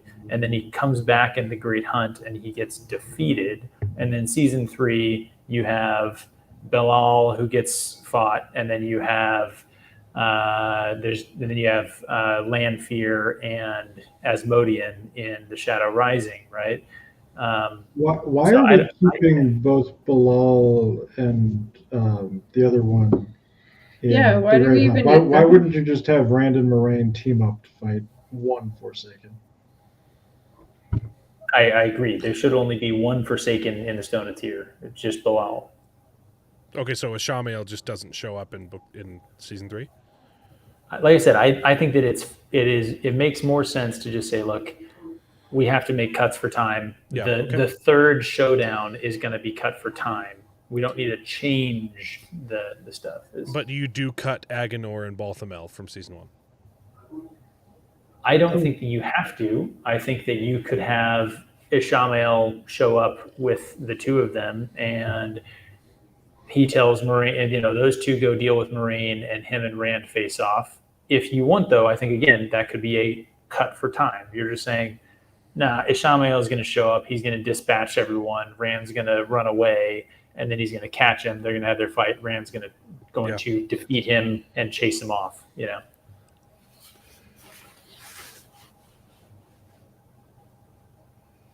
I mean, does it make that big of a difference if it's Issue that comes in kind of like bitch slaps Moraine and Nynaeve and all them and just goes into the Eye of the World, and that's that? Because I'm trying to think of from like a explanation point. They don't at the time know who the two of them outside Bilal and Agenor are. They don't figure it out later. And how do you explain that on screen without totally bogging down the action? I would just cut them. Starts monologuing. Yeah, I don't know. Nope, I tend to agree. If you keep the Green Man, you keep one of them. If you don't have the Green Man, you cut them both. Yeah, you keep the Green Man. The bigger issue is if we're going to be truncating or cutting back Nynaeve's plot, then that affects the Moghedian plot. I agree. Okay, so then I guess if we're putting our villains up, you can put Lanfear and Asmodean in for season 3. In season 3, right? Mm-hmm. Lanfear in season 5 because that's where she snuffs it, but Asmodean definitely in season 3. Lanfear would be in 4. Just as 4. Are we putting these in the character in the season that they die in? Yeah. Okay. Okay. So Bilal season 3, Lanfear in season 4, Asmodean in season 4. Yep. Asmodean goes in 4. Robin would also go in 4. Yep. That's that's Robin. There we go. Yep. And then Samael and Samael's in 6. And Deshiva, if we're doing the Deshiva thing, would be also in 6. Okay. Sorry, Samael's 5. Okay, here's the problem. Oh, sorry. These all happen in book 4. And then you're doing Demise Wells. Yeah, Lord of Chaos is a standalone in that's the first book where you don't have a Forsaken confrontation as a climax. Okay. If though, like you said, there was an option to kill all of the Shido in book 4, and you don't have the Shido involved in Demise Wells, could you have a Forsaken involved in Demise Wells? You do. Tame. Yeah, that's true. Okay. That's fair. I thought you were putting him He's not dead. I know. Yeah. I'm just... Yeah. Secret Forsaken. Yeah, that tracks. So So 5 is Samael, and Who else do we like down here? who are we killing off at the cleansing? The Shiva. But if we don't have Agenor in the first book, then you just make him be Deshiva all along. Honestly, yeah. I mean, you're actually taking, who's Deshiva? yeah. I don't remember. Corlin Deshiva is the resurrected Asengar, who was Asengar dies and gets turned into, so he gets resurrected twice? No. What I'm He's saying in is, disguise. what I'm saying is, if you don't have Agenor in the Eye of the World, then you just have Agenor be Deshiva all along. No, I was trying to remember who is Deshiva in the books. He's the Asengar, Ashaman, who's Rand so fixed to guard him. Right, so he gets resurrected as Asangar, but he calls himself Deshiva? Yeah, he goes undercover almost immediately as Deshiva, just like Arengar goes undercover as Too many names. Okay. Too many names. Marklock once again for $1.99. Thank you so much. He's got to be on like some automatic program here. He seems to be going at regular intervals. Yeah, I think so. It's a good It's guy. like the fourth one today. Thanks, Mark. Yeah, I think he's just trying to hit the stream goal. Okay, so Samael dies in Shadow Logoth. Do you go to Shadow Logoth twice in season 5? Do you go there for the Samael fight and then back again for the cleansing, or do you have those happen? Yeah, why not? Okay, Why not? That's a good bookend. Okay. If you snuff Samael early enough in that season, Yeah. Does anyone? No one dies at the cleansing. Oh no, Asangar. Deshiva does. Yeah. Asangar. Okay. That's Deshiva. Yeah. Asangar, yeah. So you're just saying since we didn't have them show up and get killed? That works. Just the one. If they're not included in season 1, you could squeeze them in. Just one? And the corpsey looking one is Balthamel. This is Agenor. No, Balthamel's the mask. Be. Oh, really? Yeah. Okay, well, I guess they both look like corpses. You're right. Yeah. My bad. Balthamel's got like a mask thing. Yep. Then the next season, if we're on to season 6, I think we said that Semiraj. Yes. Balefire. This one, I believe. Yeah. The key part, or Grandal's big, I know she survives or she becomes the Hessalam thing, but if we still want to have the Natron's Barrow confrontation, that would be season 7. So I'd put Grandal down in season 7. Yeah, you have to do season 7, and you definitely wipe Grendel there. That's a serious. Oh wait, okay. So what are you talking about with every time you said season 6 ends with Semirog, in my head I was thinking where he nukes the entire town to kill one of the Forsaken. No. That's Grendel. That's not Semirog. Yeah. Okay, so what happens with Semirog is Rand is under the domination band. He's choking Min, and then he reaches out in desperation and he accesses the Dark One's true power. Yeah. No, the true power, and uses the Dark One's power to balefire Semiraj. And Semiraj, I remember now, has that vision of betrayal in her eyes that the Dark One's doing what the hell's, and then she's wiped. But Natron's Barrow of him going even further nuts, then going on his let's nuke an entire castle. So that's like episode 1 of season 7. Yeah, and I agree with Alex here. Is that being another fake out death, only for her to then get killed by Shader Haran and then resurrected as an Uggo? I do love that Robert Jordan was always punishing the Forsaken. Like, you failed, I'm gonna turn you into a woman. You failed, I'm gonna turn you into an Uggo. Yeah, this is Sanderson at this point. And if Grendel snuffs it here, and her plots and machinations, I think she was involved with Massima and a couple of other plots. But what she does prior to the last battle is use compulsion on all of the great captains. To have that all. Give that to Moghedien. Okay. Yeah. And Moghedien, you can move to Memory of Light. Okay. Then what is Graendal doing then? What is she doing behind the scenes that makes Rand need to kill her? She's fucking up Eridoman, which is where he's going to try and get his main battlefront going. And she was also involved with Massima. Okay. And she also She also sent the Trollocs to the manor house, I think. No, that was Arengard. Never mind. You know, if she's even less involved, it might make Rand just nuking her even more impactful because she's the Forsaken. She needs to go. Yep, especially if you kind of tie it into his women issues. And Mark Clark finally has a comment, and it's about titties. Oh yeah. He's been pushing Sydney Sweeney as Graendal for a very long time. You have no idea. Thank you so much for the $1.99, Mark. Can you imagine? God forbid the show somehow got renewed a couple more times. Can you imagine the amount of bitching that this cast of characters or this cast of actresses that play the Aes Sedai would do if Sydney Sweeney showed up? If she shows up in this version of in Rafe Judkins' adaptation? Yes. If Amazon said you have to do this. If they correct course, I'm like, okay, sorry, we need to appeal to men now. Let's cast Sydney Sweeney.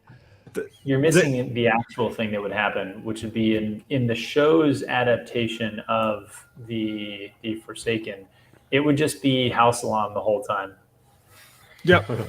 I'm just saying, like, no, I just imagine the catty bitchiness of the actors.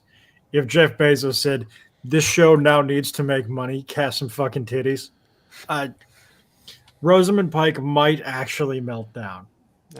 Okay, I'm moving that we still need to do. I'm moving Mazrim Taim up to season 4, just because I already have Damon, but he's the same guy. He's the same guy. Okay. You need Masana. Masana needs to get wiped in season 6. Yeah, this is part of the. She could go with the White Tower plot. I thought we said White Tower happens in 7. Yeah, let's do her in 7. Yeah. And then the most important question. These are the reincarnations. So this is only do Moradin. Right. Moradin's the only one, but we don't. And of course, we need a best boy, Shaidar Haran, to be introduced in season 1, because that fixes everything. How? I was making a joke. Oh, okay. He just wanted to do it. When does he start? He starts. Is it He Gathering starts. Storm? He starts. No, he starts way earlier than that. He starts in the prologue of Lord of Chaos. Demandred is the first one to meet him. You're right. Yeah. He's the. Yeah. And Max is saying here that he's Memory the of Light Nick Fury. might be boring if it's 8 hours. I'm saying you could probably fill in a bunch of other side plots, and maybe stuff spills in. I'm sure there's stuff from Towers of Midnight that we So a couple. He makes a decent point. What is there a reason why we don't pull Towers of Midnight into season 8 and kind of Knife of Dreams into season 7, and then basically make season 5 and 6 those spread those out a little bit. We already kind of talked through. Season again, I think you just large portions of 6 and 8. You almost have to fill in with some original content. Yeah, in part, it's not about where to divide up the books. It's what's to take out or what to emphasize from the books and what to kind of skim over. So if you skim over a lot of the White Tower plot and the Saladar plot and a lot of Egwene stuff, you might need to have some filler lines, either flashbacks or whatnot in later seasons to kind of help contextualize when you bring back a book scene. Yeah, like I feel like all of a New Spring would be flashbacks that kind of enlighten certain parts of the story. All right, so it sounds like we are in agreement for broad strokes of at least about how much time is getting devoted to the stuff from each book, which does indicate the things that we're saying, like, okay, this book has a lot of things that can be cut. But I think the contentious stuff is where you get into the actual conversations about what plot lines are getting cut, right? So the easy ones are like, we are never meeting Val and Luca ever, right? But But like I would argue, and hey, you guys can fight me on this if you want. I'm not sure the White Cloaks get much of anything in this show. Yeah. I think that it's a great thing in the books to have the redemption of the White Cloaks and Galad's whole story and stuff like that. I would put that into the category of like things that I think could be happening off camera that we don't actually need to see, but like are happening in the world. We just don't see them. They're pretty important to Perrin's plot in the early books. Yep. Sure, but after Shadow Rising, do we need him to go face Galad and the White Cloaks again after the Shido and stuff, or does he just fight the Dragonsworn and that's the end of that thing? See, I want the street fight where they escort Nynaeve to the boat. But I agree. There's not going to be a lot of the White Cloaks, especially in the back half of the show. I would agree with that. I think that they make it to the Shadow Rising, and then they're doing stuff. Maybe they show up. Maybe a contingent under Galad shows up as part of the coalition at the last battle and stuff like that, right? And you're like, oh shit, what happened there? And like people who read the books know, and it's not super relevant to people who didn't read the books. But there's a lot of stuff like that needs to get cut. I already said I think the Sea Folk.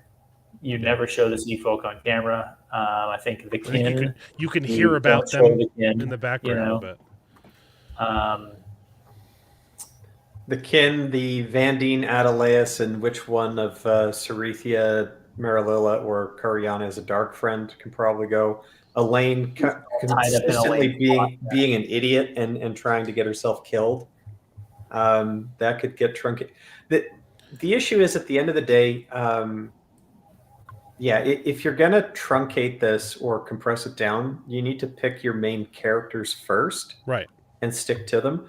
The problem with then that fitting in with Jordan's vision for the whole series is he doesn't do that. Like there are all these mid books or mid part of the books where the pacing slows down. But I mean, for crying out loud, Perrin's story arc is, in terms of like chapter count, the whole 7 years that Fail is captured, right? From Crossroads, from Crown of Swords all the way to Knife of Dreams. It's actually only something like a dozen chapters. Right. It just took 5 books to resolve. Right. And it's because all the chapters, it all gets spread out because the characters separate. Yeah. So he can't, in Fires of Heaven, you get a consistent narrative using different characters because you get events happen from an Egwene point of view, then a chapter that's Matt's point of view, and then a chapter that's Rand's point of view. So you get to see all the characters, but the same story continues because those 3 are together. And you even get some stuff about Moraine and Lan in there in between. You separate them out, all of a sudden you need 3 times as many chapters to advance your story because they're in separate plots now.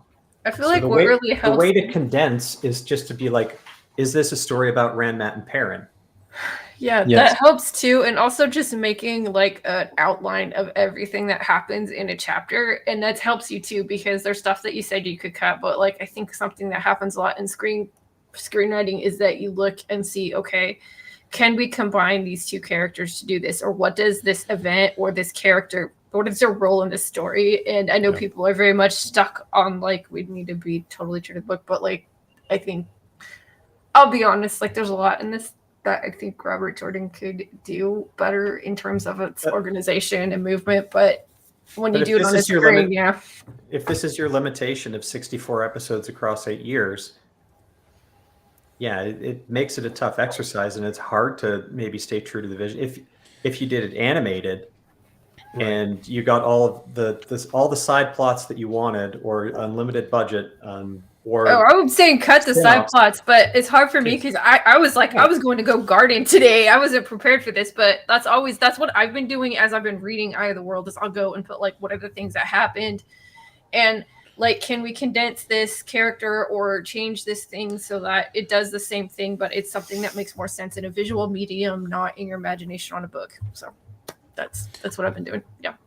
And to a large extent, if you compare how the Wheel of Time is written to a Game of Thrones, those parallels always have. A Game of Thrones is written far more screenwriting friendly because it just is. At least the first 3 books are, because that was kind of where Martin started. Like he had experience in that. Like he'd always wanted to write for television, so his books are kind of written for television. This is just to be sticking to what the books do. A lot tougher to do for TV. Less so, I think, animated, because you could do the fun kind of anime shit that Choden Call style super weapons and Super Saiyan moments, that kind of easier to do.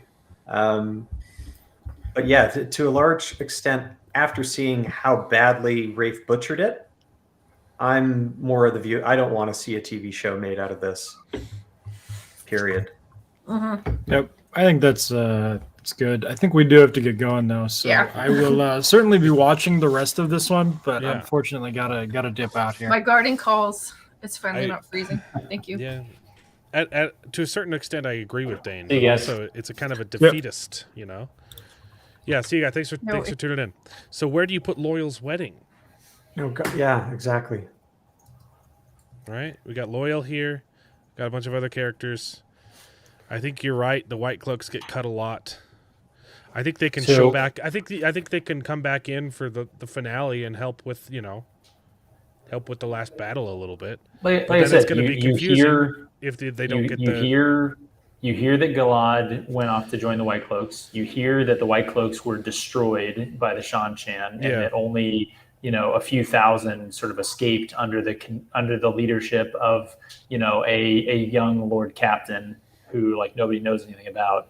And then he shows up at the end, and it's Galad, and you're like, oh shit.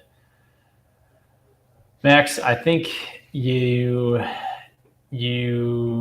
can't, and I think shouldn't cut the Ogier entirely. You can't cut. I think in a large part, Loyal gets cut from the Wheel of Time by Jordan, anyways. Right? He gets sent off to visit all the steading with Carlton for several books. I don't think the Ogier is the problem. Yeah, I think if they're just there in the background too, like he's just chronicling everything anyway. Yeah, it's not something that takes much time from the series, and I think that. But I think you can cut his wedding for sure. Yeah, but you're not saving yourself much time by doing that. Even though it's a cool, I really like it. But it's one scene. Yeah, but there's a big fight. So I don't know. I think you cut like the fight in the steading? In is that what fight? Fires steading? No, it's not steading. There's that one town where you can't channel in. Farmatting, yes. You truncate the Farmatting stuff because a lot of it's told from a Seafolk Wave Mistress point of view. Yeah, which book is that? Which book is Farmatting again? Winter's Heart. Winter's Heart. Okay. And the Gray Man shows up, right? In Farmatting? No, it's the Ashaman. Okay. And Fane. Rand is hunting Ashaman and Fane in that one. But. Okay. So, Alan, I got to run soon too, but because I still got to do a whole episode review prep. Dan and I are going to try and knock that out later tonight. But again, I'm a little bit skeptical about the whole show and the exercise. It's kind of fun to go through it. I don't disagree that this is tough to do.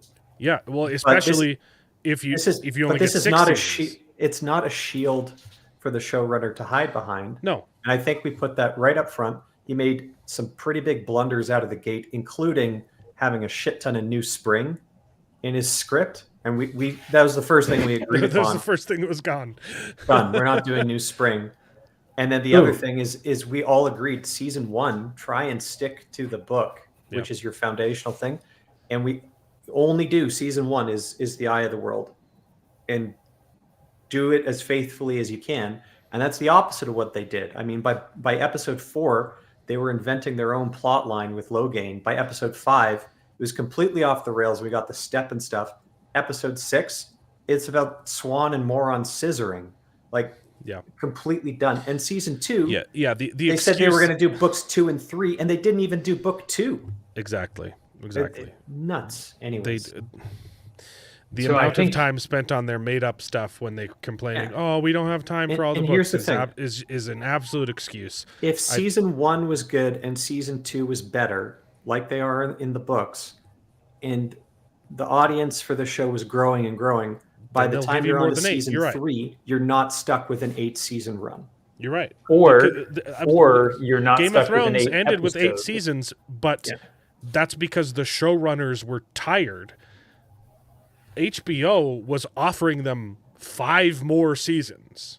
They were offering, let's do an Arya spinoff, let's do a Jon Snow spinoff, let's do a Duncan They Egg literally spinoff. said you can have as many seasons as you want to get the story told. And they're like, let's do it in 1 because they're retarded. They wanted to do Star Wars.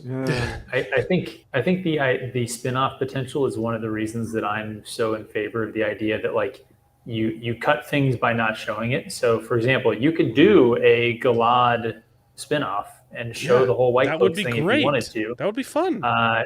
But you don't have to do that. And I think Dane's point about like you have to sell the audience on a tight and good story in the first couple seasons. Mm-hmm. And then you can branch out after that, because at that point people know who the characters are. And so when they suddenly appear and you haven't seen them for a while, it doesn't really matter. You know who that character is, right? Yeah. So That's kind of what Jordan did with the books.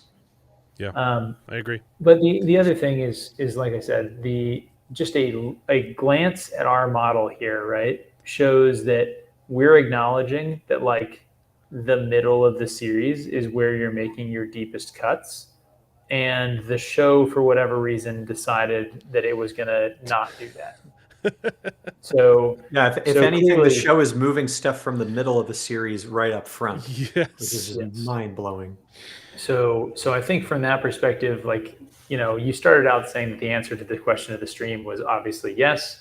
I think that we've shown that, like, look, does everyone agree with the calls that we're making here? No, obviously not. And obviously this isn't really a fair way to do this, because the way you'd actually do this is you'd have a whole team of people, you'd storyboard out every single book, and you'd start every single character. You'd start cutting, hey, this plot over here, and you'd start with your strings connecting all of the things on the board like you're in friggin' Always Sunny, and you'd start doing all of that process, and you'd keep cutting and cutting and cutting and cutting and cutting until you had 64 episodes.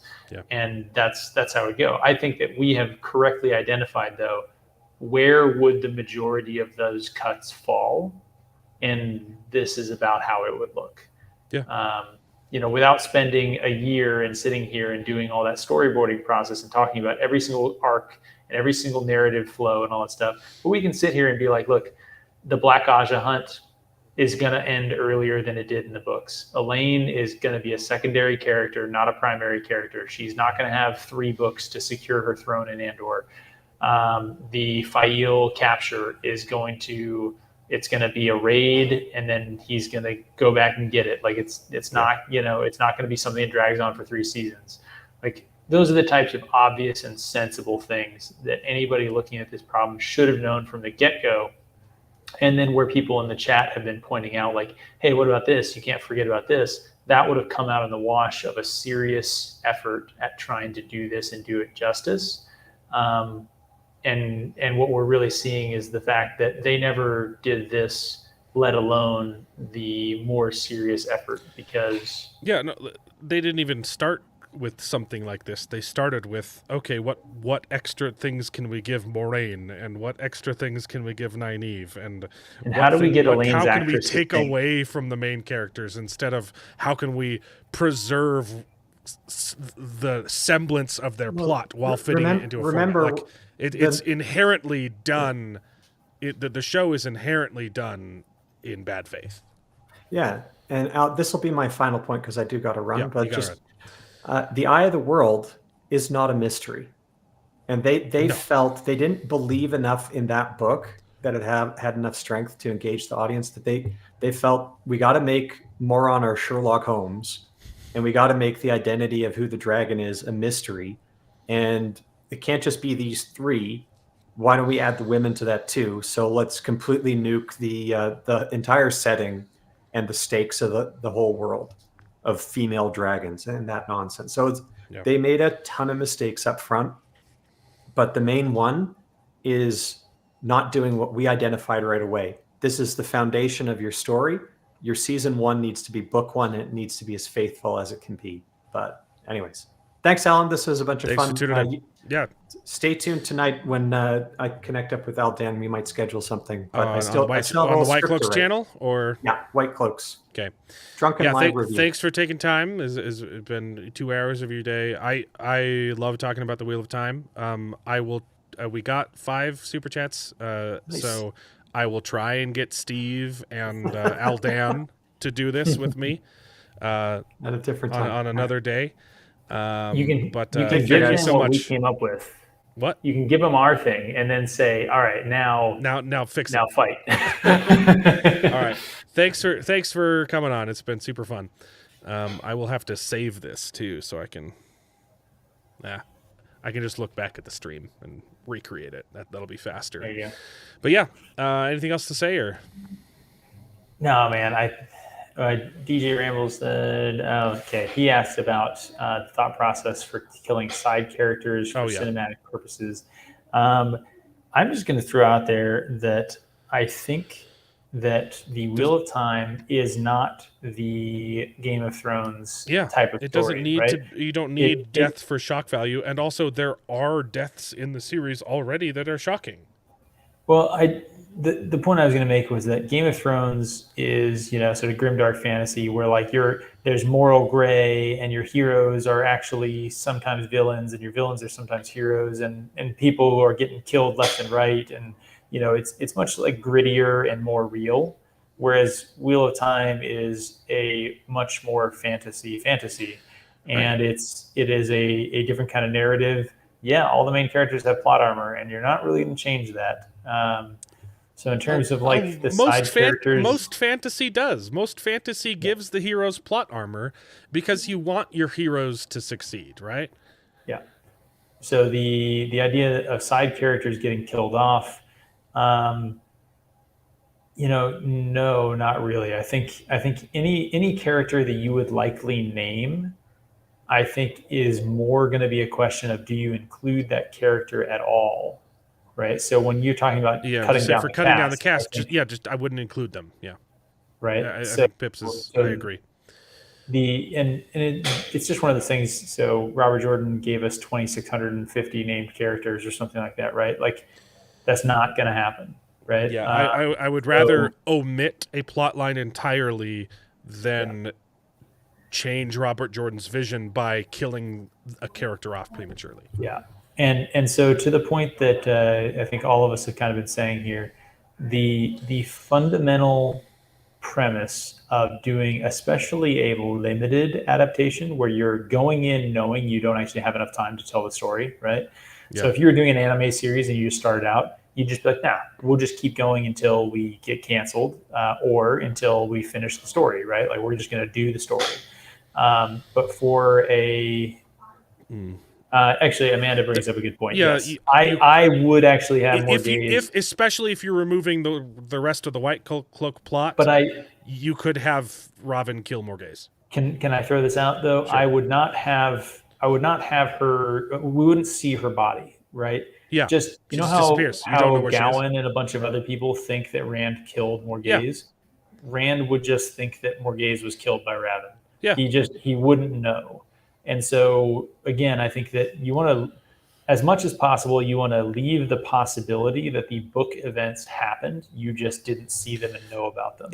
Especially if you're with the possibility of, hey, they might give you more seasons later and you could include all of the stuff that people want to see. Or spinoffs. Yeah. So, and I think that's the takeaway here is, and I think Aldan said it more eloquently than I did, but yeah, you make the show map so that you can do it if you need to, and you leave things open-ended. You leave things open-ended. You don't change the plot, you omit it. But if it's successful, this is all moot. Yeah, but the one thing that I'd finish though is that you do have to start. You have to start the story especially when we talked about book 2 and book 3 and 4, right? Basically, our first 3-season run. We basically the first 3 seasons are almost one-to-one. And the reason that I focus on those, so you have a 3-season buy at the start of it, right? And so here's my plan for 3 seasons, and to the extent that you have to make cuts to get 4 books into 3 seasons, and you absolutely would, even if you were, being Herculean in your efforts, right? Yeah. But the thing is, you get presented with the choice very early on. Do you expand the story or do you tighten the story? You have to tighten the story. Yeah. Right. And the show decided to expand it for some reason. On just unnecessary, completely arbitrary stuff. I actually like that mule. I think that in general, That's not bad. thought that I've had is that a voiceover narrator is a thing that this show should use more often. Yeah. I think that the entire time this could have been a thing. And actually, there's one other thing that I'd like, and you might like this, Alan, because you're musically inclined. What if the show had credit sequences that included songs from the show The was Wheel a of Time, musical? sung by Tom Maryland, for example? Freaking So, like, what if the Hunt for the Horn was so a turned ballad on right that we now. heard? Yes. That we heard in the credit sequences of season 1. Mm-hmm. What if there was Guidel Kane and Brigida? What if their love ballad was a thing that you just if you're watching the show, you'd hear about? Mm-hmm. That would be a way to, with relatively low investment, because it wouldn't be a visual at all. It'd just be a song that you had somebody write up. Okay. I take offense with that though. Making a song is a lot of investment. Okay. But not capital investment. Right? Takes a lot of time. Yeah. No, I agree. So I think that voiceover narration, I think that the use of poetry and songs and stuff like that is a thing that could have really added to the depth of the world without having to show everything. Yeah. Yeah. Exactly. I think it's about the depth, and I forgot to bring it up because we kind of glazed past it. But last night I was trying to think of ways you could condense some of these stories, and I was like, what if you instead of spending 2 seasons on books 1 and 2, you combine them, because they're both fetch questy, and I think Dane had the point. You mean 2 and 3? No, I mean well, everyone tries to combine 2 and 3, but I was trying to find a way to combine 1 and 2, and I thought, what if maybe they just find the Horn of Valir in Shadar Logoth? And I think you could condense the plots, you could make the things happen, but the important parts of the first 3 books is the character growth, and so it doesn't even matter what's happening if the characters aren't important. I think that if you start changing the plot, then you start having to make your own dialogue and your own scenes. That's the problem. And then you start losing the fidelity of the characters. And so I really do think that it would have been important to do seasons 1 and 2 as close as possible. Yeah. And then from there, you can start branching out a little bit. So I like the way that we kind of came together and did it, but I just wanted to bring that up. That was one of the things I was thinking about, and my conclusion was no, that really doesn't work. As much as I don't think you could. As much as you could shift the plot around and condense it, it doesn't make it better. Yeah, and I think it makes sense if you think about it that book 1 is about finding out, Intar, yeah. Oh man, the fact that there's no redemption. Yeah. Anyway, we're coming up on 2 hours, and it seems thanks. like everybody else needs to go. I don't know about your schedule, but I could do this all day. But it's a good place to end it. I will try and get Steve and Aldan to do this, and maybe a Man of Manethrin too will come on. But I could argue about the Moonstone all day. Did we give you what you were hoping for? Yeah, no, this is great. I wanted more fighting, honestly, but this is great. Yeah. You know, shockingly, I think that again, I think the things that would have gotten more into fights, I think would have been the characters to cut and combine and the plot lines to cut and combine. Yeah. And so by doing it focused on the books, I think we got a very good broad brush For approach down that we all kind of like relatively agreed on. And yeah, when it got heated was like, okay, like when do you end each book? And that's when it actually started getting into which plot lines you have to cut. Yeah. Yeah, and to be completely honest, I think that a lot of the things that we said about, you know, what you would cut and what you would do in those middle books, I think are based on, I mean, we're kind of shooting from the hip here, recalling to the best of our ability, like, well, what stuff is characters doing, which is just so far away from what you would actually be doing if you were getting if you're doing a paid showman, to do this as a job. Yeah. So I think that I think we got, you know, somewhere around like the 70% solution. Yeah. And then, you know, like I said, a team of writers and direct and producers would spend a year coming up with the actual plan. But yeah. Cool. But I still think, again, I don't think that I think that this would not have been a controversial map for the fandom prior to 2020. I think that this would have been the consensus map, right? Yeah. Or very close to the consensus map. Yeah, you might have like, you know, like some, you know. Yeah, you'd have wiggles, but you know, it's not going to be dramatically different. And I think that there's no way to get from this laydown to what the show gave us, which means that they were never working from what I honestly think was the consensus fan opinion. Yeah. I mean, pretty much everyone agrees Crossroads of Twilight is the worst book. Yeah. Yeah. Thanks for coming on. Thanks for doing this. I'll let you go. Thanks for having me. And try and do another one of these. It worked out great. My wife and son were taking a nap during this, and I think they'll wake up soon, so I can give them a call before I have to go to bed. Okay. Well, yeah, it's been super fun, and I've got another stream tomorrow night, and yeah, and hopefully another one of these sometime soon. It all depends on if Steve gets back to me. He's hard to schedule. He's hard to schedule, that man. He's a busy man. He's got kids. He's got a job. He streams like 17 times a day. Dude, that's he's a great guy. All right. Anything else? Anything to plug on? Other than Eldan's review dropping soon. Not Eldan. Sorry, Dane already did. Dane and Eldan are gonna talk the show. And you know, obviously, episode 8 comes out this week. For those of you who didn't see, episode 7's, you know, the Nielsen figures came out for the first week, right? Oh yeah, I haven't seen.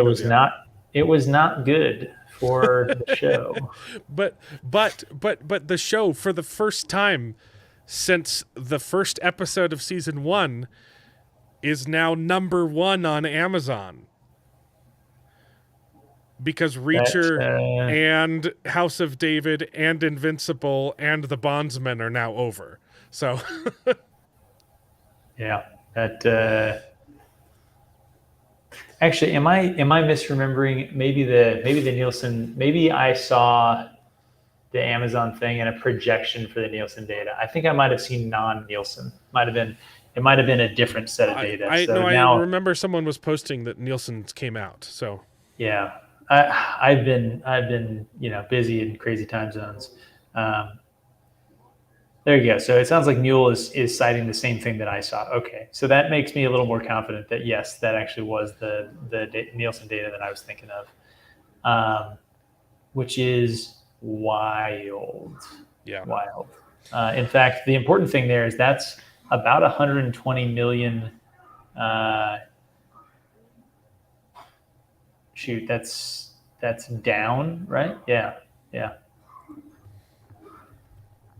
So there you go. Season 3 premiere was like 535. So. I know they lost half of their viewership from season 1, episode 1 to the finale.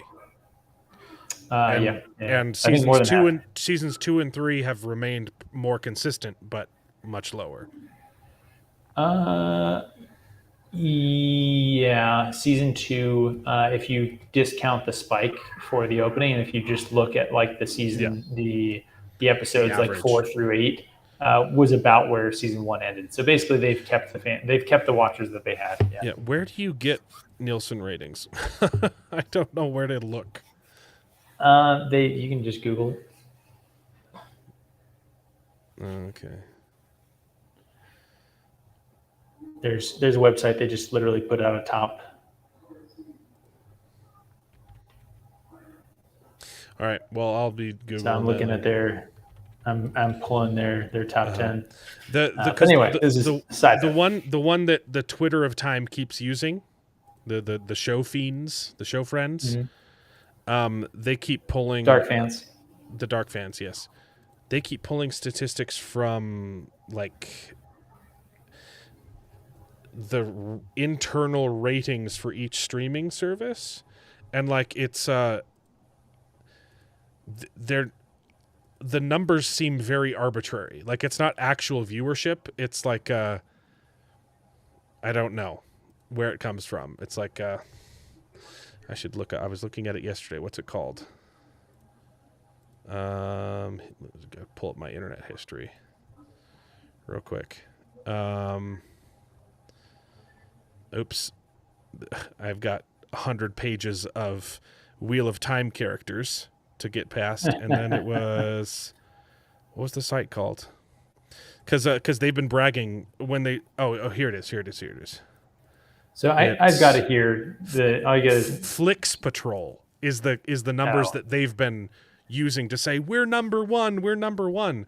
But if you look at where they get their numbers, it's just the internal rankings on each streaming service.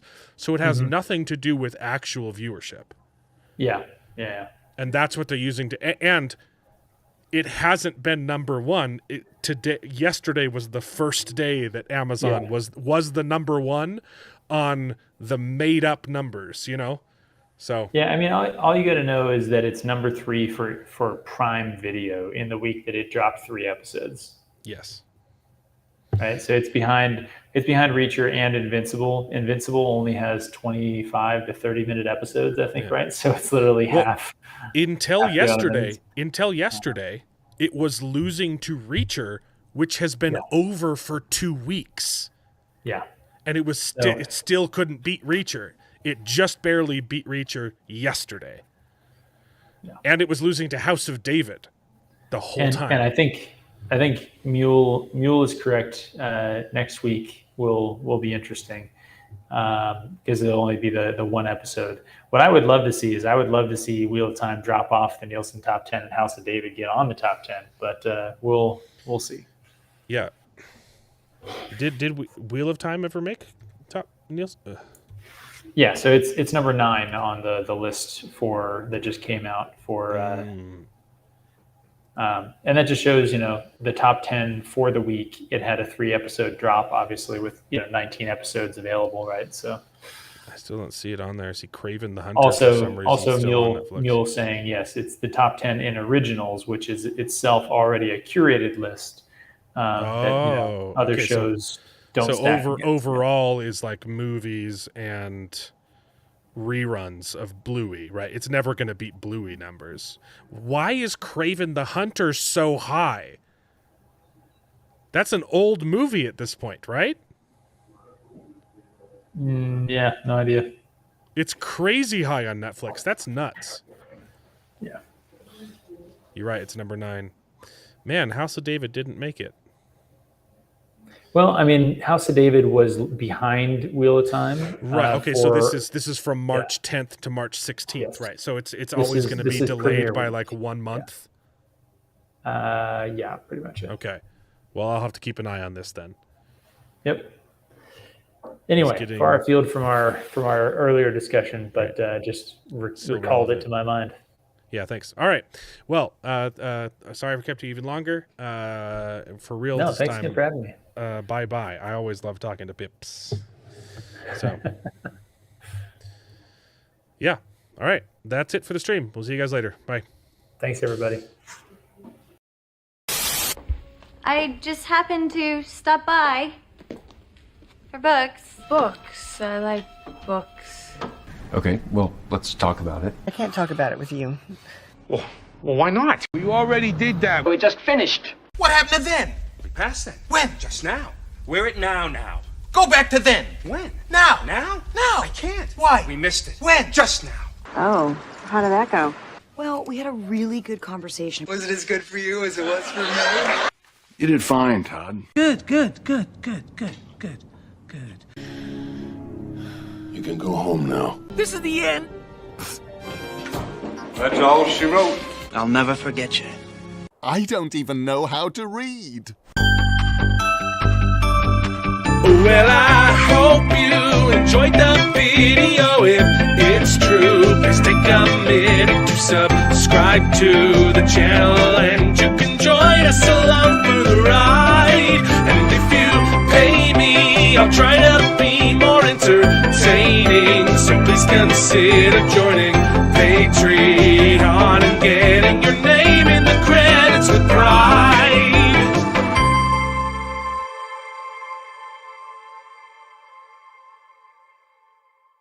I'd buy that for $1.